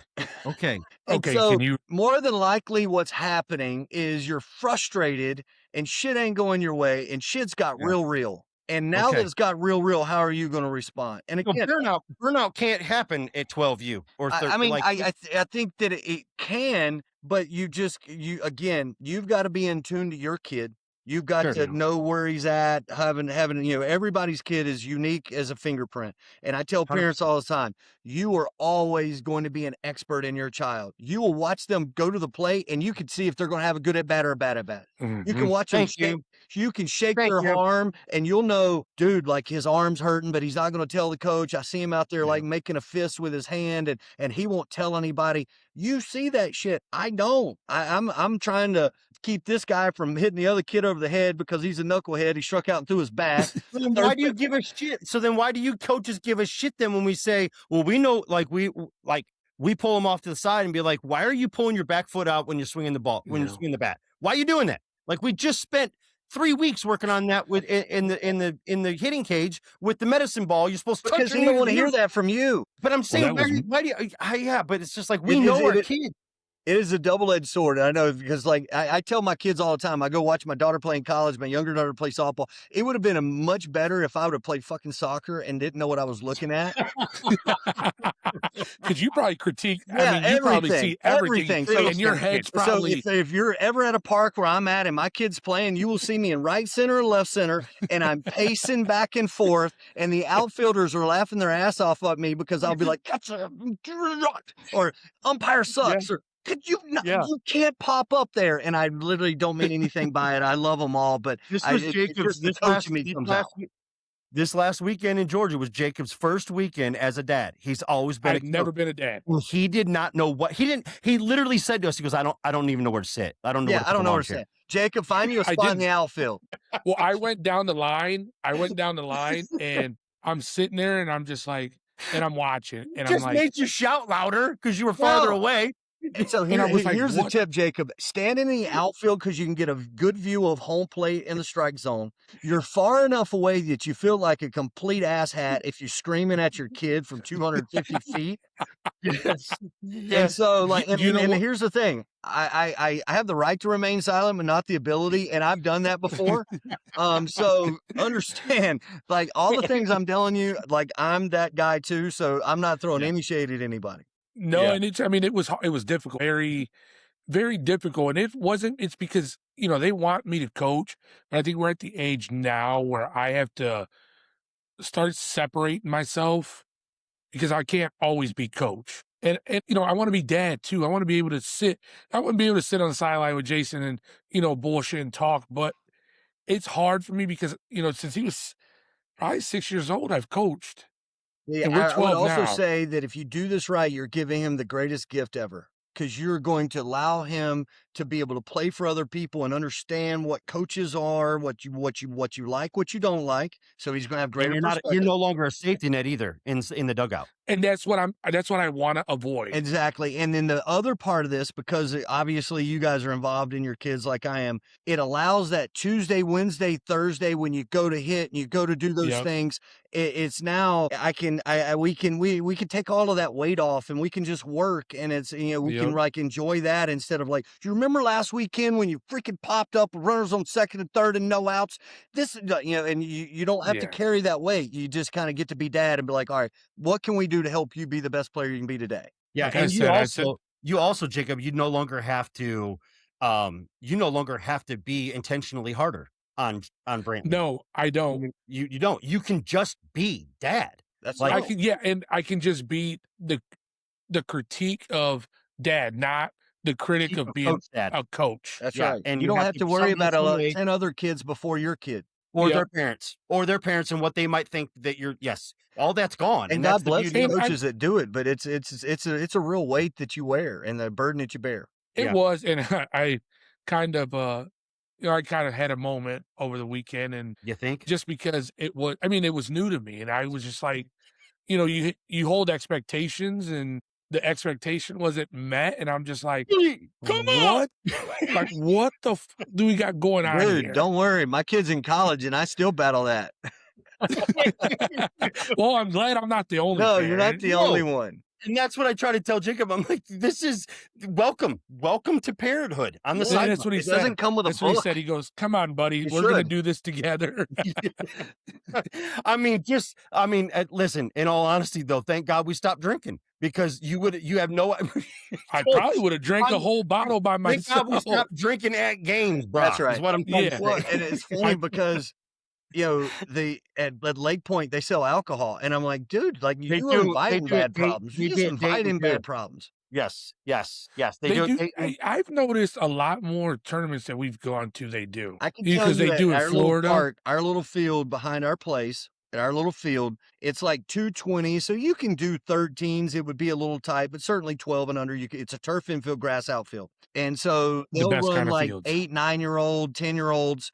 They used to rent the field from us. And this is not a knock on perfect game. This is completely about the parents and the tribal ball world we're in. Is after they would have 8, 9, and 10-year-old baseball games out at our field, we would pick up liquor bottles, wine cooler bottles, hot bottles, by the gross that were thrown on the ground. I'm like, what are we doing? Like, what's Oh, going I believe on? it. Did you guys see? Have either one of you guys seen the? I don't know if it's a TikTok or an Instagram reel of the podcast where there's a guy that has now. I don't know if he invented it or what he's doing, but now there's mobile liquor stations that he's rolling out to baseball tournaments. Holy cow! I have No. not You seen haven't that. seen this? No, I have not seen it. It's all automated, and he's justifying it by saying, "Well, there's no bartender, so you can't get a little bit more than what the machine will let you get. Like you can't pay for a single and get a triple. Like they're these white things you pull on the back of your truck, and they're full of booze. Wow. And you just park them at baseball tournaments and let parents go up, fill their cup." And the one dad was pushing back. He's like, "Don't you think that's a recipe for disaster?" He goes, "Haven't you seen a Yeti cup at a baseball game?" He's like, "You know what I mean?" It's so they're capitalizing what it already is. So yeah, but no, we have them at Dayton. I'm trying to think. There was another tournament that we were at that they sell In alcohol. Florida. In Florida, that's what it was. Florida does. That's what it was. The Florida one. Florida Recipe for sells you. disaster. Florida sells you buckets. I mean, even me, the most the guy who could give there's a few people on this earth that could give less shits than me about what somebody else thinks. Even I was coherent enough to realize, yeah, this probably isn't a good idea, Jason. No, Let's cut this out. Let's not do this anymore. So yeah. we have a couple more, and then I'm going to let you go because I cannot thank you enough for your time. But I want to get your take on something that is the biggest outside of state of play. This is the biggest topic that we run into. And I know that you know this. I know you know it's coming. Because you already spoke about it. What are your thoughts on reclassing? Reclassifying? Yes. Reclassifying. All right. So I would say that I see a lot of it's always been a perpetuated through football. Football's done it for a long time. And Right. so That's what we figured what out. I was just talking about was college baseball and how college baseball has gotten older. So you see a lot of people that are doing it at 8th grade in particular is when they'll reclassify, because most states, and our state included, that you get 4 years to do 4 years of high school eligibility. So at 8th grade, they'll reclassify.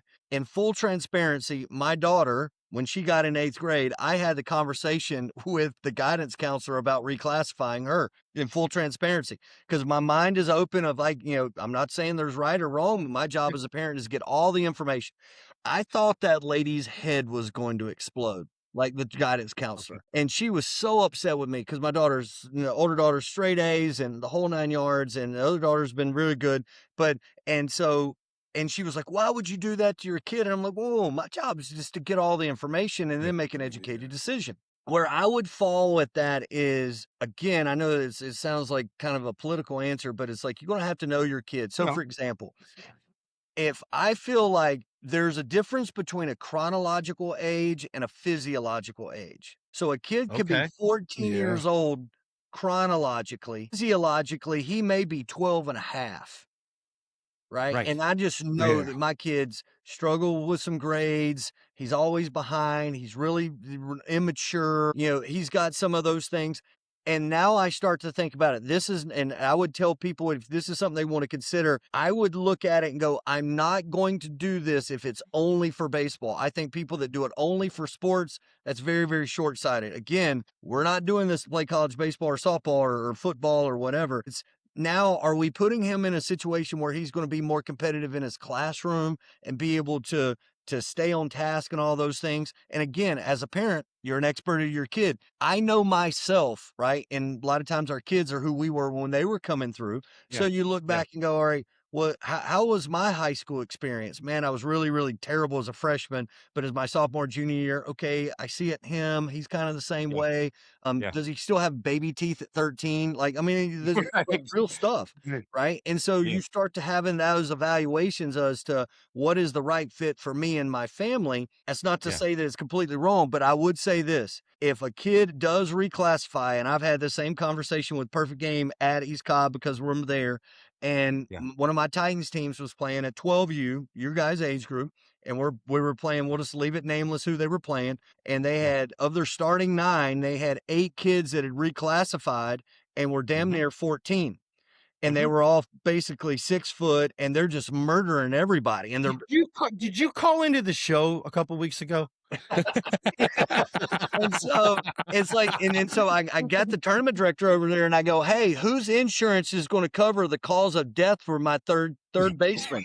And he looked at me and he's like, what are you talking about? And I was like, that kid should be playing on the big field up here on 1, 2, and 3 with a drop 3 BB core or wood. Instead, he's swinging a kangaroo bat that he's going to kill and fracture the third baseman's skull. That is, there's, what is it, at 12U, what are the bases, like 60, 80, 70? 70. 70. So 54, 7, 54, 70. So he's playing, even with a bag, he's playing third base. Ball's going to come off the bat at 9,000 miles an hour. Basically, 11-year-old that's not even doesn't reclassify. Like, how is this fair? And my thing of it is, I would say, if you are going to reclassify, then you need to play up. I don't think I don't think that it's right. I shouldn't be able to reclassify and play with 12-year-olds that are 13 or 14-year-old. You want to be that big dog, you got to play up with the big boys. You got to play up with your age. So it's funny you say that, because we've had the conversation about too playing your year that you were born. Like, I don't know if you ever see soccer, or even, I think it's girls softball too. They go by the year you're born. Yeah, they go from January 1 to December 31st. Yeah, how are the calendars all not the same? Like, for children, when it comes everybody's to this different. Well, and so here's the thing. If you look at the NHL, they do the same thing. And there's a book called The Outliers, and they did a complete study with the people that were born after June and the people that were born from January to June. And they showed a statistically higher significant level of those athletes being born earlier in the year, being at a higher level, because they were always 7 months, 8 months older than the kid that was born in November as they got 9, 10, 11. So they made the higher teams. They had the better coaches. They had access to the better stuff. And so, and that's a study that's been done in Outliers. And so, like, what is right, what is wrong? I just think that you got to play with your age. Whether like in baseball, we go May 1, which makes no sense. Schools go like August 1 or September 1. September And then, 1 USA baseball, I think maybe does January 1. Football has now kind of moved to a January 1 type of thing. to December 31st, Yeah, right? December 31st, January. So Yep. in baseball, my rule is that how old you are on May 1st of this year tells me what age you could play at. And so I would say that if you're I would put it this way: if you're under 14, you cannot play with your graduation year. You have to pay with your age. Once you get to high school, you can pay with your graduation year. That doesn't matter because you're going to be playing on the big fields, and all of those things Right. are going to kind of somewhat take Right. care of themselves. Freshmen are playing with Okay, seniors so now. then I guess, with your logic, I'm doing the right thing with Brantley because he's a 12-year-old in 7th grade. So I have him playing 12U, where initially he's going to graduate with the guys that are playing 13U now. But do you think 17 is too young to be a graduating high school? My daughter graduated high school do. at 17, and I graduated. I'm asking. I'm asking. I don't know because I'm going to have both. Yeah, I do. Yeah. I do. I think 17's young, but at the same time, the way he's doing in school, there's no way I could ever. And I mean, and Jason knows my kid. My kid's, he's mature. He's Well, the school mature wouldn't let him. enough. You'd have to move. What's that? You'd have to move schools because the school wouldn't even let him. Yeah, my school wouldn't even let me. Yeah, so you would end up. Well, here's the thing. I'm on the school board here in Cherokee County in my area. Up until 8th grade, they will tell you that you can't, but you can put your foot down in public school and hold your kid back. He doesn't go to public school. So it's funny you say that, Coach. Yeah, Brantley goes to a private school. Private My school. son goes to a public school. And actually, after the podcast, we talked about this. My wife got a text and she said, just let Jason know that they can't hold him back if he does bad on his state test. Like they can't, like the school can no longer hold him back if they want to. Yes. And like they're going to move, they're going to keep the numbers going in the school because they need to keep the class sizes growing because that's more funds from the So state. you start to really right? get in the weeds. You start to get into state funding, especially with public Yes. schools. It's called QBE funding, and that goes. There's a dollar allotment with every single student, and Yes. if students don't continue to progress, it actually hurts the schools. And so, from a financial standpoint, from the county and district, so that's a whole nother kettle of fish. But it's if you're public school, you could hold them back, but private, they certainly wouldn't let you. All right. No. Coach in closing. I got a couple things that I want to touch on as we close this out. Finding exposure without actually we already covered that. My fault. I need to know from you before we get into the service that you're providing in this website that I want to know about. I think this is going to tie into this whole thing, and that is how do parents choose wisely between all this entire catalog that we have of the PBR events, the PG showcases, parents feeling like they're being left out because they're choosing football season over a super select tournament that only the top kids get to go to. But if I do that, then my son's not going to be able to play football because the coach ain't going to let him leave football to go play at some tournament that's in the fall to begin with. How do we navigate all that shit? It's by design. Why? Because they want if you are at a super select, then somebody's paying to be there. Not everybody can be free. It's social media that is pushed out. It's showing everybody. It keeps that organization, whether that's a travel relevant organization, whether that's a tournament organization, it keeps them in the forefront. And it's that way by design. And that's also why you see Major League Baseball, they've done quiet periods and dead periods where, scouts can't go out because the scout, the organization, the tournament organizations, they were holding crap all over the time. And so there was no down period for the player. And because of what you're talking about, people are like, we have to do this showcase and I've got to do this and I got to do the East Coast Pro and I got to do this. And it's that fear of missing out because there's such a narrow window that you can really do all of those things. I would tell you, I find it incredibly humorous that they talk about a scout team at 12 or 13 or all of those things. Who's the scout? Who's the scout? Like, name me the damn scout that's there watching a 12 and 13 and 14-year-old. I can tell you even now because of the transfer portal and all that stuff, we used to see 15-year-olds get recruited and commit verbally earlier.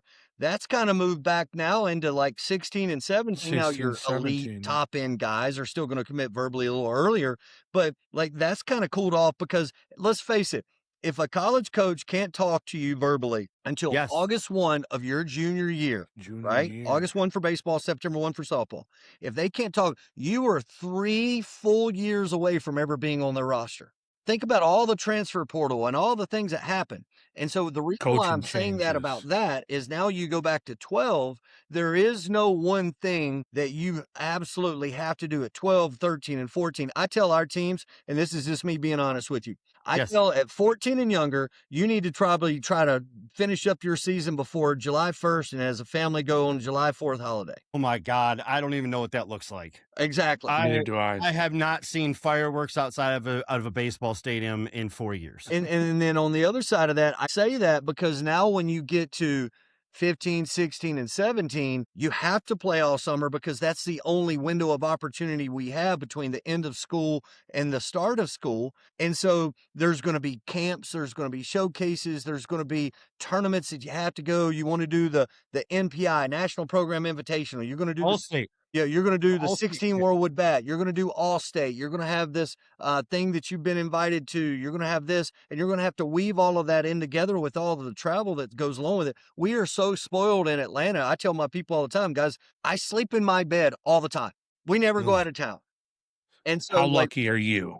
and so, but on the other side, it's great to recruit guys from out of state because we play at Lake Point or East Cobb. That's where we play. And so we're jaded because that's where we do it. But also I'd see guys from Atlanta also get a little jaded, and I love kids from out of state. That newness of playing at these big places, they seem to grind a little more, and they cherish Yeah. a little more of that opportunity. Back to your point, it's just the whole showcase thing, and I think that people got to be very selective.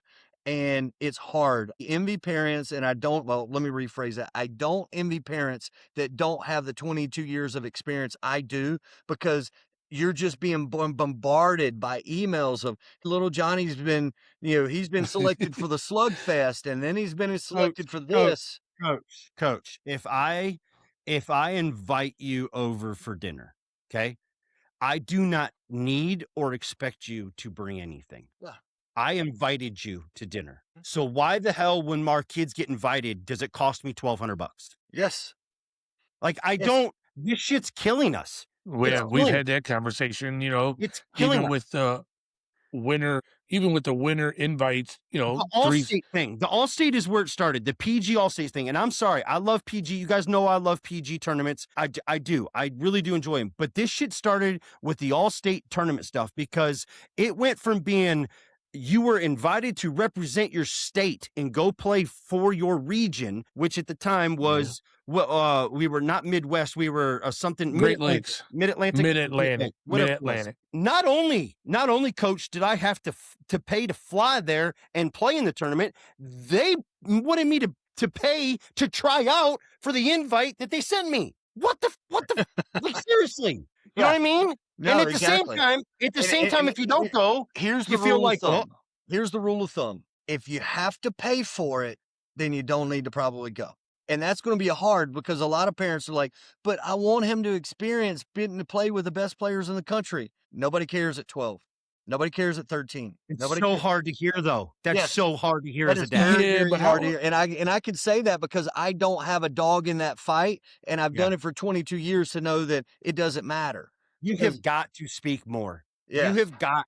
No, you do. Honestly, you have you've got to put yourself together a production company, and you have got to speak more, because I'm telling you, the blinders are on. Yes. The blinders are on the parents, and they only hear, man, I don't even know how to say this. It's not what they want to hear, but they only hear the social media side that they are missing out, that their kids are missing out. There are not enough people out there bucking the system and telling the truth of yes, we've heard it doesn't matter, but we haven't heard it from trusted voices. Yes. We've only heard a person like you with 22 years under their belt. To speak more. And again, I think it's because it's easy for me to say, I know that I've had a kid that go through it. And I've had a daughter going through it right now. And that's our rule. If you get invited to a showcase and it costs us money, it's not a showcase. It's a fundraiser for somebody. What about a PBR event? Are they any different?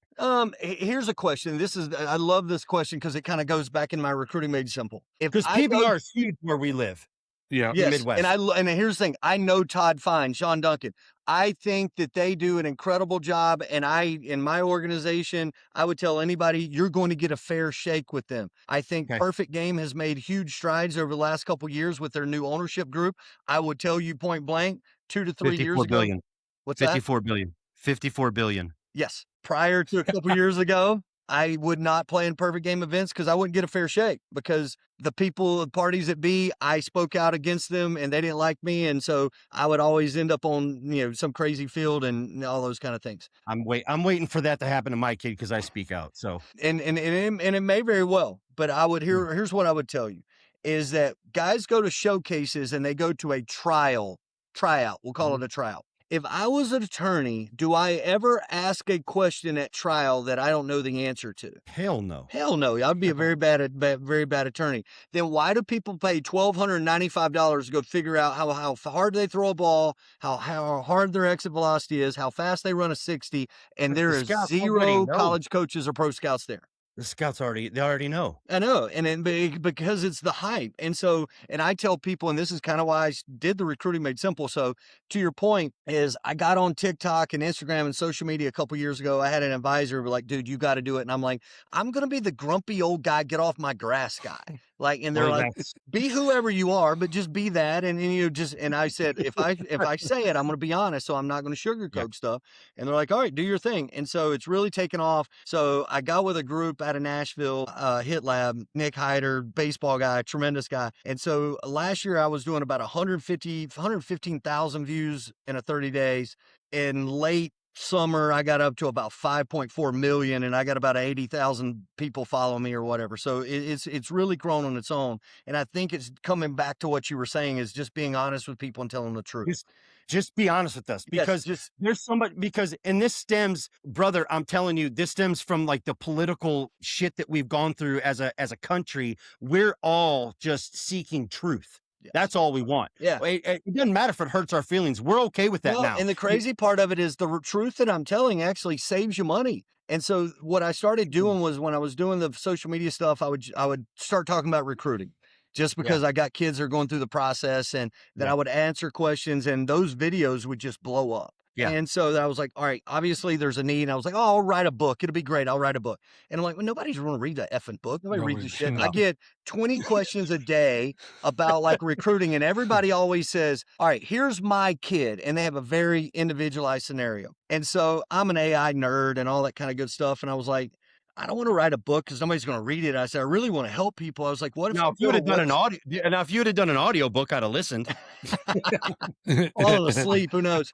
But it was like, so I have a daughter and I'll be honest with you. I built this a little bit for her, but also for the community. And I started going, okay, she does this. And I know all the athletic matrix on the baseball and softball side. I knew I can get the SATs. And I was like, holy crap, I'll be able to so there's 3 lenses. You've got the lens of your academic lens, SAT, ACT, GPA. You got your second lens, which is your personal preference lens, and your third lens, which is your academic or your athletic fit. So what it does, it cross-references that your personal... And this is your service that you're doing now? Yeah, this is service recruiting made simple. It's live right now. I was going to ask you, please tell us about this and how it can help parents. Perfectly. And so recruiting made simple cross-references 38.5 million data points to then come back with your school that you're a fit for.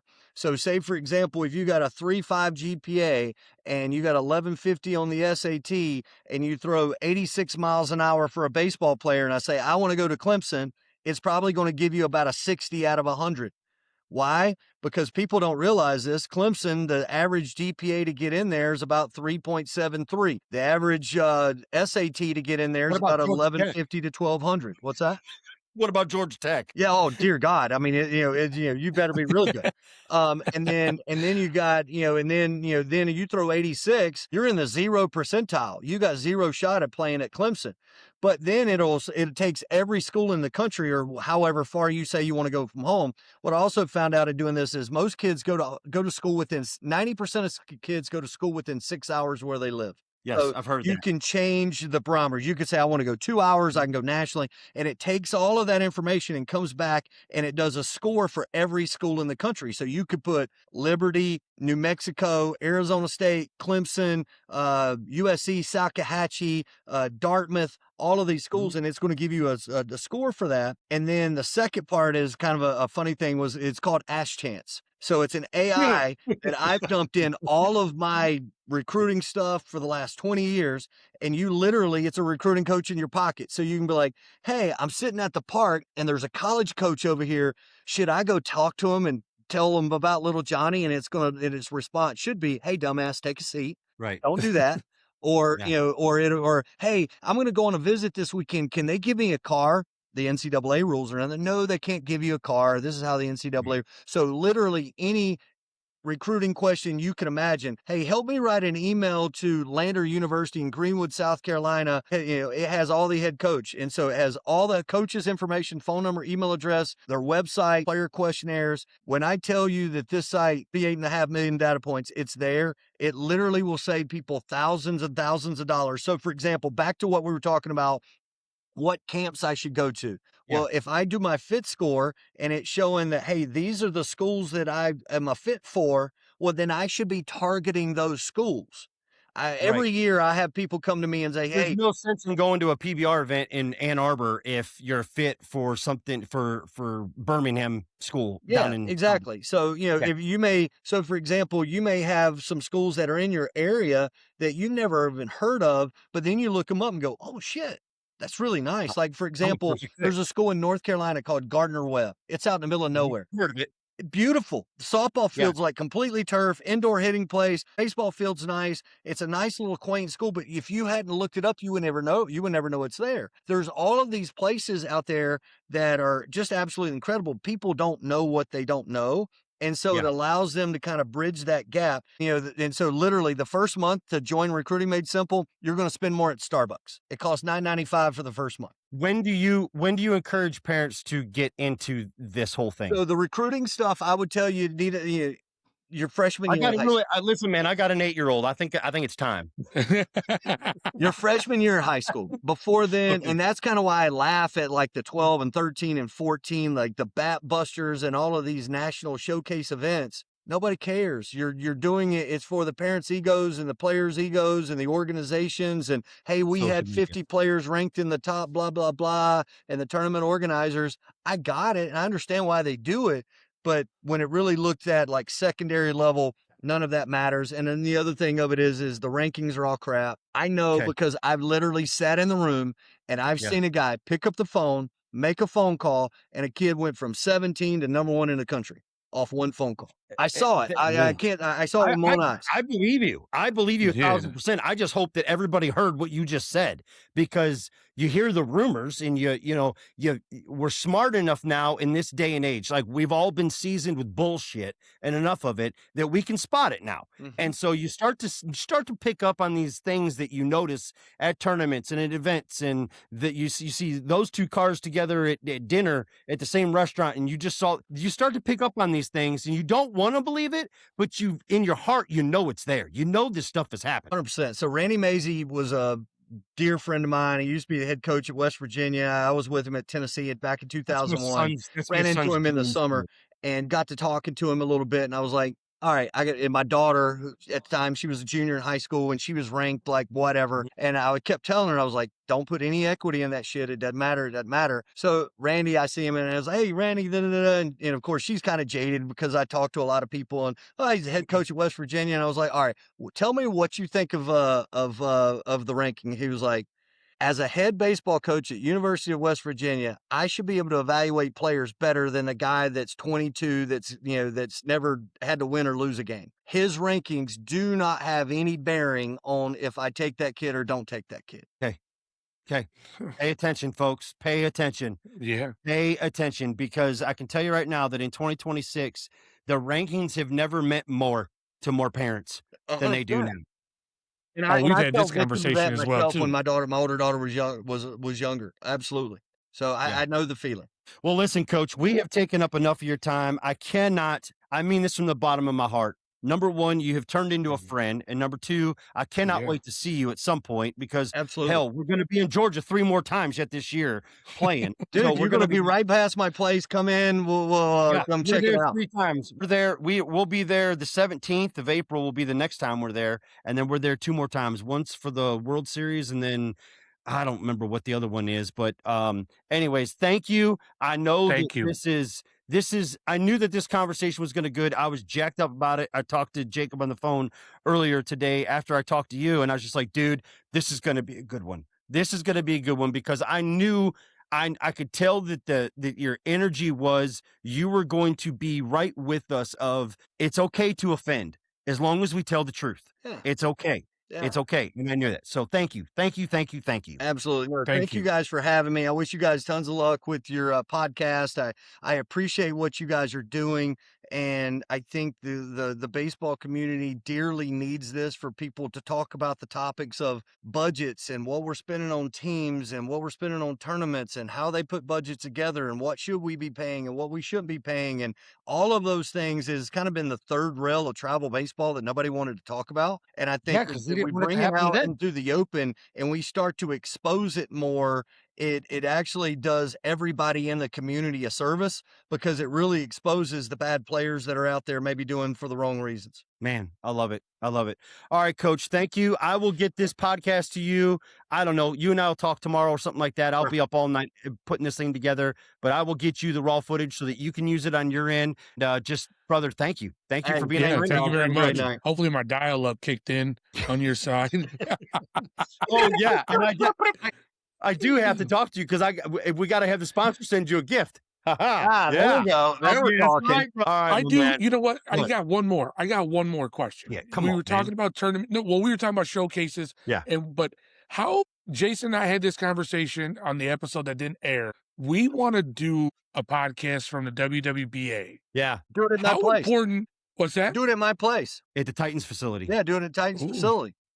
How important is the WWBA in your eyes because this would be the 16U one? Yeah, it's like, for example, my 15-year-old travel team, my Yeah. 15-year-old Atlanta Braves scout team, we play 6 events a year. That's it. That's Hammond and Cairns are talking Yeah. about that. Yeah, 6 Yep. events. Yeah. We'll play Memorial Day weekend to kind of get it kicked off. We play the MPI. We'll play the 15 Worldwood Bat. We'll play the 15 PBR National Championship. We'll play in the 16 Worldwood Bat, and then we host our own showcase at the end of the summer. Those are our 6 events. Are you guys doing any college camps together? So what we do is kind of to your point is that what I started looking at organizationally, I've got 10 teams, and if they're all playing in a weekend tournament, that's 15 grand. So what we started doing is saying, all right, I take that 15 grand. How could I invest it and do it better for my players? So what we started doing is hosting our own showcase where I bring in 15 colleges. I pay for their hotels if they need them. I buy them lunch. I take care of them. We do it on either at Georgia Highlands or Kennesaw State, do it in an ice field. And the kicker is because I pay them, it's a camp. The coaches can be on the field and they can interact and talk to all the players. But if it's a showcase, they can't come down on the field and talk to anybody. And so it's a way that we kind of help navigate the NCAA rules, and it's all So legal, you found a all on board. loophole. But that's one way that I found that we do for our organization. That is so now I got 15 eyes watching these guys instead of maybe 1 or 2. And you have 15 strategically picked eyes. That's right. So Yeah. I have everybody from junior college to Kennesaw State to Georgia or Georgia State or whomever the case may be. And, I got a couple unicorns on my 15-year-old team that, people want to come in and see. They're 6'3", 225 at 15 and throw 88 to 91 and exit my velocity of 105. I got a guy that's 6'5" runner. I got one of the top football players in the country, but oh, by the way, he plays baseball as well. So we've got some interesting guys for them to want to come see. That's awesome. That's awesome. Well, we Nice. might have to take you up on that. It's we were trying to figure it out because Hudson starts football in the middle of the middle of July. They start July. football. And we won't even be back from Cooperstown before they start football. He's going to miss the first week of football for Cooperstown, but his coach was like, "It's okay, it's Cooperstown. You can miss." It's a big deal. Yeah. Yeah. So I'm glad to hear you say that too. But Jacob and I were talking that because that tournament is isn't it in October? Oh no, yeah, we're talking about the one in Jupiter in October. Oh, So that's Yeah, that's the one in Jupiter. 17. Yeah, Oh, the one in you're Jupiter. talking about the WWBA in Jupiter. Oh, yeah. So that is, I Different? would say that's a pro event. Okay, explain that. Okay, can you expound on that? So that's a pro event, meaning if you're going to that event, you should be on the radar to be a draft pick, right? Like that's going to be the best of the best of the best of the best of the best. Okay. And so like that's the one event that I would 0.1001%. say if you've got a team in and you got to like every roster on that will have 40, 50 guys. Okay, because we have two teams. Am I right, Jacob? Don't we have the Hammonds and Cairns? The Hammonds and the Cairns group that are going to go to that one. All right, and so they are. What's the name of you guys' organization? Motor City Hit Dogs. Motor City Hit Dogs. Yeah, we played them like 2 years ago. He's done a nice job. So it would have been Hammond, Coach Mark Hammond, yep. and then it would have been Coach Mike Cairns. So they have 2 bids, or have they had to win those? They're two different organizations, 2 different teams. So one of them's out of Michigan, the other one's out of Ohio. Okay, so I was thinking if it was in the same organization, it'd be hard for them both to have bids. But if they both have bids, yes, they're probably going to be going to WWBA, which is down in Jupiter, and that's a pro event. What I mean by that, that's where everybody has the golf carts and there's a gazillion fields and all that kind of good stuff. So I was thinking you were talking about the WWBA that they play in the summer. That's at East Cobb. Okay. Well, I mean, I think that the one in Jupiter sounds like a vacation. It doesn't sound like it's reality for most parents. So I don't think it's going to fit what we do, but I was just curious. No, but go ahead, Jacob. The East Cobb one sounds like it's going to be more normal. Normal. Yeah. The blue collar. The blue collar people of the world. Yes, it's going to be more beer budget folks. Yeah, I got you. Okay. All Okay. right. Well, listen, Coach, thank you so much, brother. Thank you so much, Coach. Night. You and I will talk later, and we'll talk tomorrow. And man, my immense gratitude for you. Absolutely, guys. Good luck with your podcast. You're doing a great job. Keep it up. Keep going, guys. Thank you. Play ball. See you, Coach. Okay. What the fuck, bro? I told you it was going to be good. I told you it was going to be good. I told you it was going to be. I had a feeling like folks. I feel like we just crossed a went bridge from here. Yes. To here. Yeah. I told you. So, folks, for those of you that are still hanging on by a thread here, because this one went long, and I'm going to be honest with you. I left seven topics on the table. I forwarded these topics to myself from the email.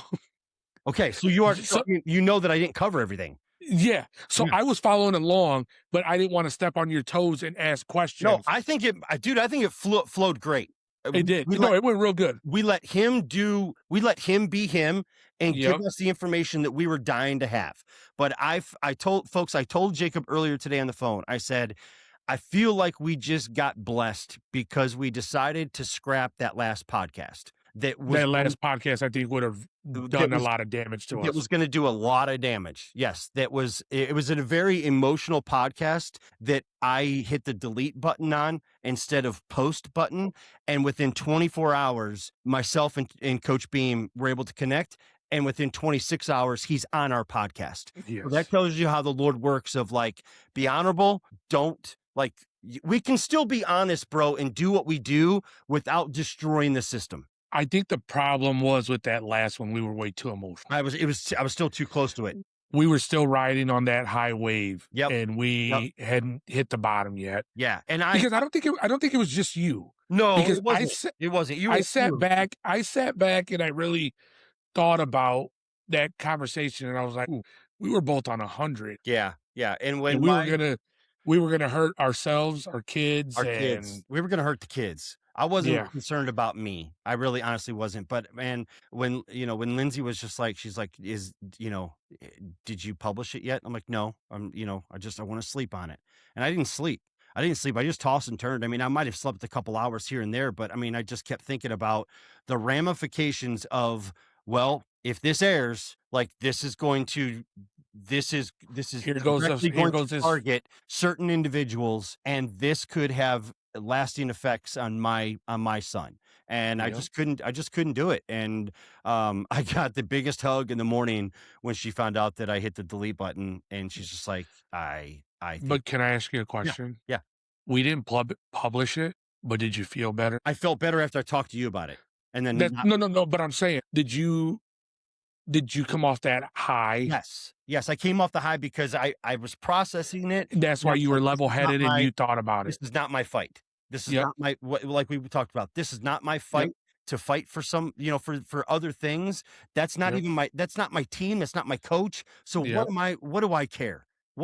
Why should I invest this much when that's not even my Why am I walking out on this plank for something that has nothing to really do with me? That has nothing. So I just let it go. And I will tell you that I haven't even thought about it ever since Coach Beam has communicated with me and we connected, and we have another guest coming on later in the week that's going to be awesome. And then next week we're going to have another guest that's going to be awesome. Back to back. So I just feel like ever since we did that, the Lord just blessed us and was just like, this is what you guys are capable of if we do this. So I let you guys almost ruin yourselves. Yeah. But now that you guys were mature enough to realize that wasn't what needed to be done, here, I'm going to give you guys this. Well, I mean, I've got to be honest with you. I was having flashbacks of archery. I was having flashbacks of burning the bridge when I walked out of it and burn it all to the ground. You know what I mean? I had flashbacks of it, and it's never. We're not that big yet, so don't do that yet. I'm just saying, like I get it. That's a lot of why I didn't, because I was like, I know how that, like, there are a lot of people that are very sensitive in this world, and especially in business. And when you jeopardize business dollars, that can have a massive. Oh yeah, that. And us having conversations like we're going to have ramifications on business dollars. Yeah, without a doubt. Yeah. So yes. Yeah. So, anyways, all right, man, let's get out of here. That was great, dude. I'm so thankful. That was a good one. I can't wait. I can't wait to be around him in person. I can't wait to get there now and go back, because I know exactly where the building's at. I know exactly who he is, and I'm gonna walk in and we're probably gonna dab it up. So I cannot wait. So I can't wait either, man. That was a good one. I really enjoyed that. I mean, I feel that recruiting. Yeah. That's nifty, man. Yeah, his service, his website. Yes. And we'll plug all that, guys. We'll have this. Yep. We'll have this in the bio along with. Listen, I don't want to forget, because I don't want to go on without saying this. This episode 1000% was not just brought to you by Bardstown Bourbon and Green River Whiskey. It was also brought to you by BaselineSports.us. And if you guys use the promo code TDP15 at checkout, you'll save a little money. You'll also say a thank you to that sponsor that was able to help us pull this off. Okay. Yes. And I'm telling you right now that it's stuff like that allows me to go out and track down Coach Beam and build this relationship to bring you guys the information. So if you guys want the information to keep coming and for us to have these kind of conversations again, we have got to have your support. So thank you. Anyways. Thank you, guys. All right, buddy. Let's get out of here. I love you. Love you. See ya. Bye. Love you. See you. Bye.